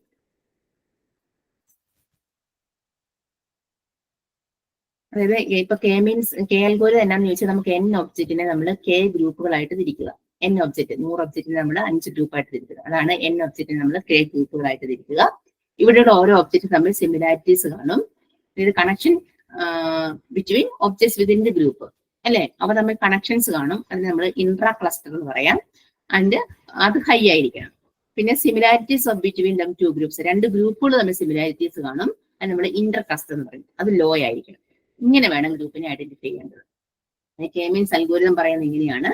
n ഒബ്ജക്റ്റുകൾ കാണും, അവിടെ k ഗ്രൂപ്പ് കാണും. 100 ഒബ്ജക്റ്റ് ഉണ്ടെങ്കിൽ അവിടെ നമ്മൾ 5 ഗ്രൂപ്പായിട്ട് തിരിച്ചു. എന്നിട്ട് നമ്മൾ അവിടെ ഇൻട്രാ ക്ലസ്റ്ററും ഇന്റർ ക്ലസ്റ്ററും ഡെവലപ്പ് ചെയ്യുക. ഇൻട്രാ ക്ലസ്റ്റർ എന്ന് പറഞ്ഞാൽ ഒബ്ജക്ട്സ് വിതിൻ എ ഗ്രൂപ്പ്, ഓരോ ഗ്രൂപ്പിലെ ഒബ്ജക്റ്റുകൾ തമ്മിൽ കണക്ഷൻ ഉണ്ടായിരിക്കണം. അത് ഹൈ ആയിരിക്കണം. പക്ഷെ 2 ഗ്രൂപ്പുകൾ തമ്മിൽ സിമിലാരിറ്റി ഉണ്ടാവും. അത് ഇന്റർ ക്ലസ്റ്റർ ആയിരിക്കും, അത് ലോ ആയിരിക്കണം. അങ്ങനെ നമ്മൾ ഗ്രൂപ്പിനെ ഐഡന്റിഫൈ ചെയ്ത് ക്ലാസിഫൈ ചെയ്തെടുക്കുക എന്നാണ് കെ മീൻസ് അൽഗോരിതം കൊണ്ട് പറയുന്നത്. അപ്പം അങ്ങനെ നമ്മൾ ആ കെ മീൻസ് അൽഗോരിതംസ് എടുക്കുമ്പോൾ അവിടെ ഐട്രേഷൻ പ്രോസസ് ആയിരിക്കും നടക്കുന്നത്. നമ്മളിപ്പോ പറഞ്ഞില്ല 5 സെറ്റ് ഉണ്ട്, 5 സെറ്റിൽ നിന്നും ഐട്രേഷൻ നടന്നല്ലേ എടുക്കേണ്ടത്, അത് പറയാം. ഇപ്പൊ മറുവശത്ത് before K means after K means കണ്ടു. നമ്മൾ നോക്കുമ്പോൾ അവിടെ കുറെ സർക്കിൾ ഉണ്ട്, കുറെ ഡോട്ടുകളുണ്ട്. കെ മീൻസ് ശേഷം അതെല്ലാം ഡോട്ടെല്ലാം കൊണ്ട് ഒരു സർക്കിളിനകത്താക്കി വെച്ചിട്ടുണ്ട്. അതെങ്ങനെ സംഭവിക്കാന്നാണ് ഞാൻ പറയാൻ പോകുന്നത്. അതായത് what is the K means algorithm and how does it work, ഇതെങ്ങനെ വർക്ക് ചെയ്യാം. അതായത് നമുക്കതേ വർക്കിംഗ് പറയുമ്പോൾ ഒരു ഇൻപുട്ട് ഉണ്ടായിരിക്കും, ഒരു ഡേറ്റാ സെറ്റ് കാണുമല്ലോ, അതിനെയാണ് നമ്മൾ ഡി എന്ന് പറയുന്നത്. ഒരു ഡേറ്റാ സെറ്റ് കാണും, അവിടെ കെ കാണും. K means number of clusters in a group that data set has to be divided അല്ലെ. എത്ര ക്ലസ്റ്റർ ഉണ്ടെന്ന് കെക്കകത്ത് കാണും. അപ്പൊ ഡി എന്ന് പറയുന്ന ഡേറ്റാ സെറ്റ് കാണും, എൻ എന്ന് പറയുന്ന നമ്പർ ഓഫ് ഒബ്ജക്ട്സും കാണും. ഇപ്പൊ എക്സാമ്പിൾ നമ്മൾ പറയുന്നത് 100 വെഹിക്കിൾസ് ഉണ്ടായിരിക്കും ഡേറ്റാ സെറ്റ്. അത് 100 വെഹിക്കിൾസ് ഉണ്ടെങ്കിൽ ഒക്കെ 5 ക്ലസ്റ്റേഴ്സ് കാണും എന്ന് നമ്മൾ അസ്യൂം ചെയ്യുക. ഇനി നമ്മൾ ഇതിനെ റാൻഡംലി അസൈൻ ചെയ്യുകയാണ്. അതായത് K objects from the data set D as a cluster centre C. അപ്പൊ കെ നമ്മൾ അസൈൻ ചെയ്യാൻ പോകുന്നത് 1, 2 എന്ന് പറയാൻ അസൈൻ ചെയ്ത് വെക്കാം. അങ്ങനെ നമുക്ക് എത്ര എണ്ണം വേണമെങ്കിലും അസൈൻ ചെയ്ത് വെക്കാമല്ലോ, 5 അല്ലെ. ഞാനിപ്പോൾ പറയുന്നത് ഡി എന്ന് പറയുന്ന ഡേറ്റാ സെറ്റ് ഉണ്ട്, അവിടെ 100 വെഹിക്കിൾസ് ഉണ്ടെങ്കിൽ 5 കെ ഈക്വൽ ടു 5 ആയിട്ട് കൊടുത്തു വെച്ചിരിക്കുക. എന്നിട്ട് നമ്മൾ assign and each object to which first each object is most similar based upon mean value. അതായത് ഈ ഓരോ ഡേറ്റാ സെറ്റിനെ നമ്മൾ മീൻ വാല്യൂ കണ്ടുപിടിക്കുക. മീൻ വാല്യൂ കണ്ടുപിടിച്ചിട്ട് നമ്മൾ കമ്പാരിസൺസ് നടത്തുകയും, മീൻ വാല്യൂ കണ്ടുപിടിച്ചിട്ട് അതിനെ ഒരു ഗ്രൂപ്പ് ചെയ്യുന്നു. എന്നിട്ട് update the cluster means update ചെയ്യുക, പിന്നെ മീൻ വാല്യൂ റീകാൽക്കുലേറ്റ് ചെയ്യുക. അണ്ടിൽ നമുക്ക് ഒരു ചേഞ്ചസും വരാത്തരം വരെ നമ്മൾ ഈ ഒരു mean value, mean means average, MEAN mean value കണ്ടുപിടിച്ചുകൊണ്ട് പോവുക. അങ്ങനെയാണ് ഈ class K means algorithms work ചെയ്യുന്നതെന്നാണ് പറയുന്നത്. അപ്പൊ നമുക്കത് ഇപ്പൊ സപ്പോസ് നമുക്കൊരു എക്സാമ്പിള്, ഇപ്പം 100 വെഹിക്കിൾസ് ഒക്കെ ഉണ്ടെന്ന് പറയാൻ നമുക്കത് നീണ്ടുപോകും. ഞാനിപ്പോ പറയാ, ഒരു വെബ്സൈറ്റ് യൂസ് ചെയ്യുന്ന വിസിറ്റേഴ്സിന്റെ ഒരു ഗ്രൂപ്പ് എടുക്കുക. Suppose we want to group the visitors to a website using just their age. ഇപ്പൊ വിസിറ്റേഴ്സ് ഒരു വെബ്സൈറ്റ് യൂസ് ചെയ്യുന്ന കുറെ വിസിറ്റേഴ്സിനെ നമ്മളിങ്ങനെ നോക്കി, എന്നിട്ട് അവരുടെ ഏജ് കൂടെ നോക്കുക. പല ഏജിലുള്ളവർ കാണും, ഒരേ സൈറ്റിൽ എപ്പോഴും നോക്കുന്ന പല ഏജിലുള്ളവർ കാണും അല്ലേ. അപ്പൊ ഞാൻ ആ ഏജിന് ഒരു ഡേറ്റാ സെറ്റ് ഉണ്ടാക്കുക. ആ ഡേറ്റാ സെറ്റിനകത്ത് ഞാനിപ്പോ 16 തൊട്ട് 66 വയസ്സ് വരെയുള്ള ഒരു ഡേറ്റാ സെറ്റ് ഉണ്ടാക്കി, ഏജിന്റെ ഡേറ്റാ സെറ്റ് ഉണ്ടാക്കി നിർത്തുക. അതായത് 16 മുതൽ 66 വരെ. 16 വയസ്സുള്ള 2 പേരെ ചെയ്തിട്ടുണ്ട്. എനിക്ക് ഞാൻ ഇഷ്ടമുള്ള വാല്യൂസ് കൊടുക്കുക, നിങ്ങൾക്കും അങ്ങനെ ഇഷ്ടമുള്ളത് കൊടുക്കുക. കുറെ വാല്യൂസ് അങ്ങ് കൊടുക്കുക. ഇപ്പൊ ഏജ് ഞാനിപ്പോ നിങ്ങളൊരു 10 തൊട്ട് 50 വരെയാണെങ്കിലും കൊടുക്കുക. ഞാനിപ്പോ ഒരു 16 വയസ്സ് തൊട്ട് 66 വയസ്സ് വരെയുള്ള കുറെ വാല്യൂസ് അങ്ങ് കൊടുത്തു വെച്ചു. അതാണ് ഡി. നമ്മുടെ ഡേറ്റ സെറ്റ് ആയി. അതിൽ ഇൻപുട്ട് ഉണ്ടായിരിക്കണം എന്ന് പറഞ്ഞു, ഡി ആയി. എന്നിട്ട് ഞാൻ അതിനെ ആദ്യമേ K2 ആക്കും. അതായത് ആ ഒരു സെറ്റിനകത്ത് ഞാനിവിടെ എക്സാമ്പിൾ എഴുതി വെച്ചിരിക്കുന്ന ഏജ് വായിക്കാം. 16, 16, 17, 20, 20, 21, 21, 22, 23, 29, 36, 41, 42, 43, 44, 45, 61, 62, 66. ഇങ്ങനെയുള്ള ഇത്രയും പേരെ ഞാനിപ്പോ ഉദ്ദേശിച്ചേക്കുന്നത് ഒരേ സെയിം സൈറ്റ് എപ്പോഴും വിസിറ്റ് ചെയ്യുന്നത്. അത് നമ്മുടെ ഡേറ്റ സെറ്റ് എന്ന് ഓർക്കുക. അപ്പൊ നിങ്ങളും കുറച്ച് നമ്പേഴ്സ് ഇങ്ങനെ എഴുതി വെക്കുക. എന്നിട്ട് അതിനെ K=2. K=2 എന്ന് പറഞ്ഞാൽ ഞാൻ ആദ്യമേ 2 ക്ലസ്റ്റർ ആക്കാൻ പോവുക. 2 ക്ലസ്റ്റർ ആക്കാൻ പോവുകയാണെങ്കിൽ ഞാൻ അതിനെ ആദ്യം എനിക്ക് ഇഷ്ടമുള്ളിടത്ത് വെച്ച് ഞാൻ ക്ലസ്റ്റർ ആക്കുക. അപ്പൊ ഞാൻ 16ഉം 16ഉം 17ഉം ഒരു ക്ലസ്റ്റർ ആക്കി. എന്നിട്ട് 20 തൊട്ട് ബാക്കി 66 വരെ വേറൊരു ക്ലസ്റ്റർ ആക്കി. ചെറിയ ക്ലസ്റ്റർ ആക്കിയതേ ഉള്ളൂ. അപ്പം 2 എണ്ണമല്ലേ ആക്കുള്ളൂ. Kയുടെ വാല്യൂ ഞാൻ 2 എന്നല്ലേ കൊടുത്തത്. 16, 16, 17 ഒരു ക്ലസ്റ്റർ ആക്കി. ദെൻ 20 തൊട്ട് 66 വരെ വേറൊരു ക്ലസ്റ്റർ ആക്കി. എന്നിട്ട് ഇതിനെ മീൻ വാല്യൂ കൊടുക്കുക. 16ഉം 16ഉം 17ന്റെ മീൻ വാല്യൂ എന്ന് പറയുന്നത് 16.33. 16 പ്ലസ് 16 പ്ലസ് 17 ഡിവൈഡഡ് ബൈ 3 എടുക്കുക. മീൻ വാല്യൂ അങ്ങനെ എടുക്കുന്നത്. അപ്പൊ അതിന്റെ വാല്യൂ എന്ന് പറയുന്നത് 16.33 വരും. അത് നമുക്ക് C1 ആയിട്ട്, അതായത് ഒരു ഗ്രൂപ്പിലോട്ട് ആക്കി വെച്ചേക്കും. ഒരു ക്ലസ്റ്റർ സെൻട്രൽസിലോട്ട് C1 ആക്കി അസ്യൂം ചെയ്ത് വെച്ചു. ഇനി ഞാൻ ബാക്കി റിമൈനിങ് എനിക്ക് കുറെ ഏജ് കിടപ്പില്ലേ, 20 തൊട്ട് 66 വരെ. 20 തൊട്ട് 66 വരെയുള്ള വാല്യൂസ് 20 തൊട്ട് 20, 21, 22 അങ്ങനെ ഞാൻ 66 വരെ കൊടുത്തു. അതിനെല്ലാം കൂടെ കൂട്ടി അതിന്റെ മീൻ വാല്യൂ എടുക്കുക. അതെല്ലാം കൂടെ കൂട്ടി അതിന്റെ മീൻ എന്ന് പറയുന്നത്, ഇപ്പൊ ഞാൻ കൊടുത്ത നമ്പേഴ്സിന്റെ മീൻ എന്ന് പറയുന്നത് 37.25 വരും. അപ്പം നമ്മൾ നമുക്ക് C2-ൽ അപ്പൊ C1-ൽ 16.33 കിട്ടി, C2-ൽ 37.25 കിട്ടി. അപ്പൊ C2-ൽ 37.25. അപ്പൊ നമ്മുടെ ഡേറ്റ സെറ്റിൽ നിന്ന് C1-ൽ കുറച്ച് ഡേറ്റയും കൂടെ ആഡ് ചെയ്താലല്ലേ അത് റീഅലോക്കേറ്റ് ചെയ്ത് ബാലൻസ് ചെയ്യത്തുള്ളൂ. അപ്പൊ ഞാൻ C1-ലോട്ട് കുറച്ച് ഡേറ്റയും കൂടെ കൊടുക്കും. അപ്പൊ 16 തൊട്ട് 23 വരെയുള്ള ഏജുകാരെ ഞാൻ ഒരെണ്ണത്തിലാക്കുക. എന്നിട്ട് 23 കഴിഞ്ഞ ശേഷം 29 തൊട്ടുള്ളവരെ ഞാൻ 66 വരെ വേറൊരു ഏജ് ഗ്രൂപ്പിലാക്കി. എന്നിട്ട് അതിന്റെ മീൻ വാല്യൂ എടുക്കുക. അപ്പൊ ഞാൻ 16 തൊട്ട് 23 വരെയുള്ള ആൾക്കാരെ ഒരു ഗ്രൂപ്പിലാക്കിയിട്ട് അതിന്റെ മീൻ വാല്യൂ എടുത്താൽ അതിന് 19.5 എന്ന് വരും. അപ്പൊ ബാക്കി അത് C1-ൽ വന്നു. അടുത്ത C2-ൽ ഞാൻ 29 തൊട്ട് 66 വരെയുള്ളവരുടെ ബാക്കി ഒരു മീൻ എടുത്തപ്പോൾ 46.90 എന്ന് വന്നു. അപ്പോഴും ഈ 2 വാല്യൂം കമ്പയർ ചെയ്ത് നോക്കുക, ഏകദേശം ഈക്വൽ ആകുന്നില്ല. അപ്പൊ എന്ത് ചെയ്യണം, പിന്നെ അടുത്ത ഐട്രേഷൻ നടക്കുക. അടുത്ത ഐട്രേഷനിൽ പിന്നെ ഞാനൊരു 16 തൊട്ട് 29 വരെയുള്ള നമ്പേഴ്സിനെ ഇതിനകത്തോട്ടാക്കി. ബാക്കി 36 തൊട്ട് 66 വരെ അടുത്തതിനകത്താക്കി. എന്നാലും C1-നകത്ത് അതിന്റെ ഒരു മീൻ വാല്യൂ എന്ന് പറയുന്ന ആവറേജ് എന്ന് പറയുന്നത് 20.50 വന്നു. C2-നകത്ത് 48.89 വന്നു. ഇങ്ങനെ നമ്മൾ സ്റ്റെപ്പ് റിപ്പീറ്റ് ചെയ്തുകൊണ്ടേ ഇരിക്കുക. അപ്പൊ ഐട്രേഷൻ 4 ആക്കുക. ഇനി നമുക്ക് ഐട്രേഷൻ 4 ആക്കിയിട്ടും ഈ ഒരു കേസിൽ നമുക്ക് റീഅലോക്കേറ്റ് ചെയ്യാൻ ഒന്നും ഇനിയില്ല.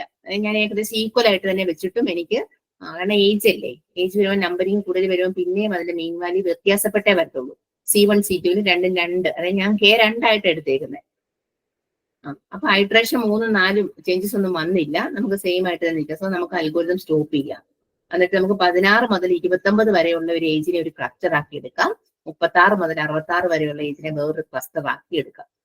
അങ്ങനെ നമുക്ക് ഒരു ലോങ് ഏജിൽ നിന്ന് 2 ക്ലസ്റ്റർ ആക്കി ഡിവൈഡ് ചെയ്യാം.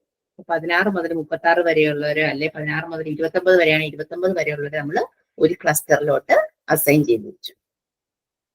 ഇങ്ങനെയാണ് K means algorithm. Iteration process ആണ് നടക്കുന്നതെന്നാണ് മെയിൻ ആയിട്ട് ഓർക്കേണ്ടത്. അപ്പൊ നമ്മൾ ഓർക്കാൻ, നിങ്ങൾക്ക് ഇനി എക്സാമിനൊക്കെ ക്വസ്റ്റ്യൻ തന്നാല് നിങ്ങൾ ആദ്യമേ നോട്ട് ചെയ്യേണ്ടത് അതിന് ആ ഡേറ്റ സെറ്റ് ആദ്യമേ എടുത്തെഴുതി വെക്കുക. അതാ ഇവിടെ ഈ ഗ്രൂപ്പിൽ ഇപ്പം ഈ നോട്ടില് പല ഫിഗർ കൊടുത്തിട്ടുണ്ട്. ആ ഫിഗർ എല്ലാം കൂടെ കൂട്ടി ഞാനിപ്പോ ഒരു കോമൺ ആയിട്ട് സ്റ്റെപ്പ് 4 വരെ പറഞ്ഞത് കേട്ടോ. അടുത്ത ഹെഡിങ് കെ മെഡോയിഡ് വരത്തുള്ളൂ. അതിന് മുന്നേ കെ മീൻസിന്റെ എക്സാമ്പിൾസ് തന്നെയാണ് പറയുന്നത്. ഞാനതൊരു സിമ്പിൾ എക്സാമ്പിൾ മുഖേന പറഞ്ഞതേ ഉള്ളൂ.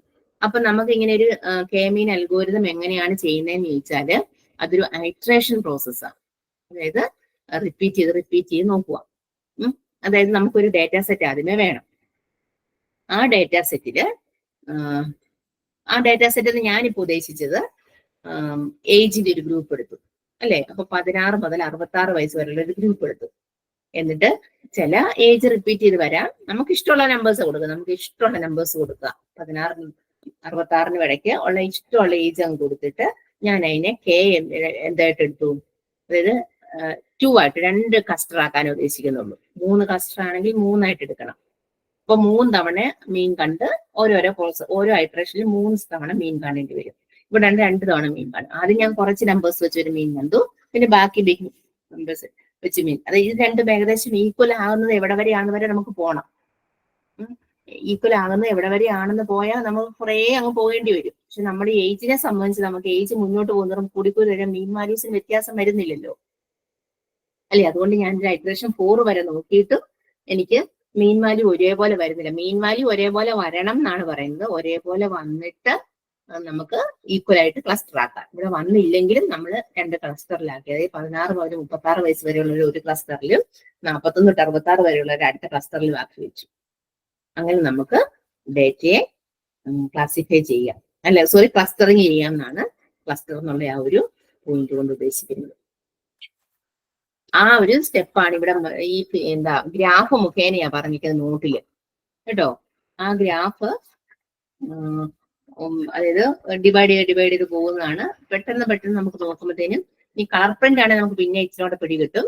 അതുകൊണ്ട് ഗ്രാഫ് ഒന്നും ഇല്ലാതെ ആണെങ്കിലും ഈ ഒരു കെ മീൻ അൽഗോരിതം ഈ ഒരു എക്സാമ്പിൾ വെച്ച് അങ്ങ് എഴുതി വെച്ചാലും മതി. കെ മീൻ അൽഗോരിതം എന്ത് എന്ന് ചോദിച്ചാല് കെ മീൻ അൽഗോരിതത്തിനെ കുറിച്ച് ഒരു ബ്രീഫ് ഇൻട്രൊഡക്ഷൻ പറഞ്ഞിട്ട്, അതായത്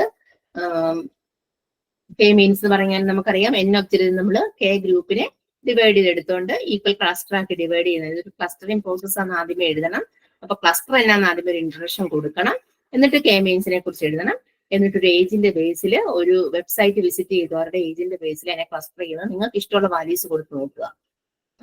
വാല്യൂസ് കൊടുത്ത് നോക്കിയിട്ട് ഒരു 3 അല്ലെ 4 ഐട്രേഷൻ സ്റ്റെപ്പ് വരെ പോവുക. ഈക്വൽ ആകുന്നുണ്ടോ എന്ന് നോക്കുക. ഈക്വൽ ആകണം എന്നാണ് നമ്മുടെ റൂളിൽ പറയുന്നത്.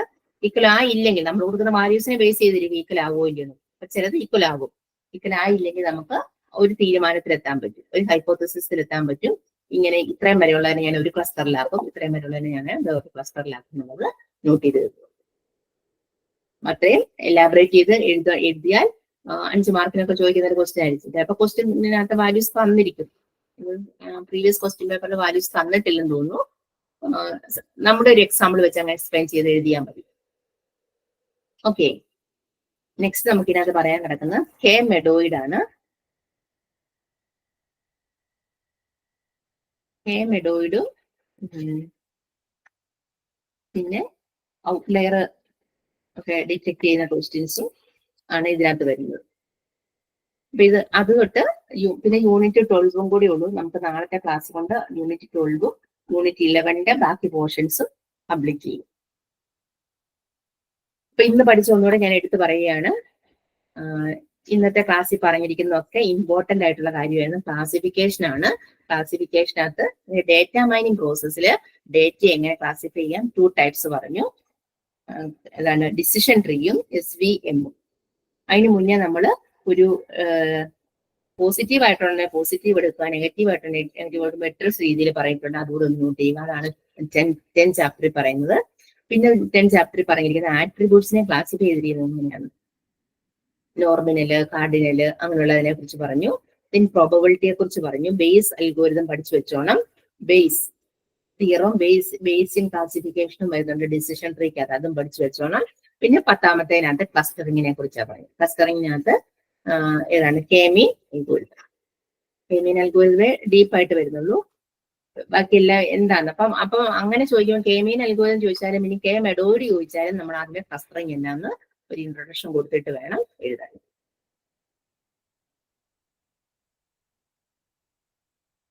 നെക്സ്റ്റ് ക്ലാസ്സിൽ നമുക്ക് കെ മെഡോയിഡ് എടുക്കാം. Okay, thank you.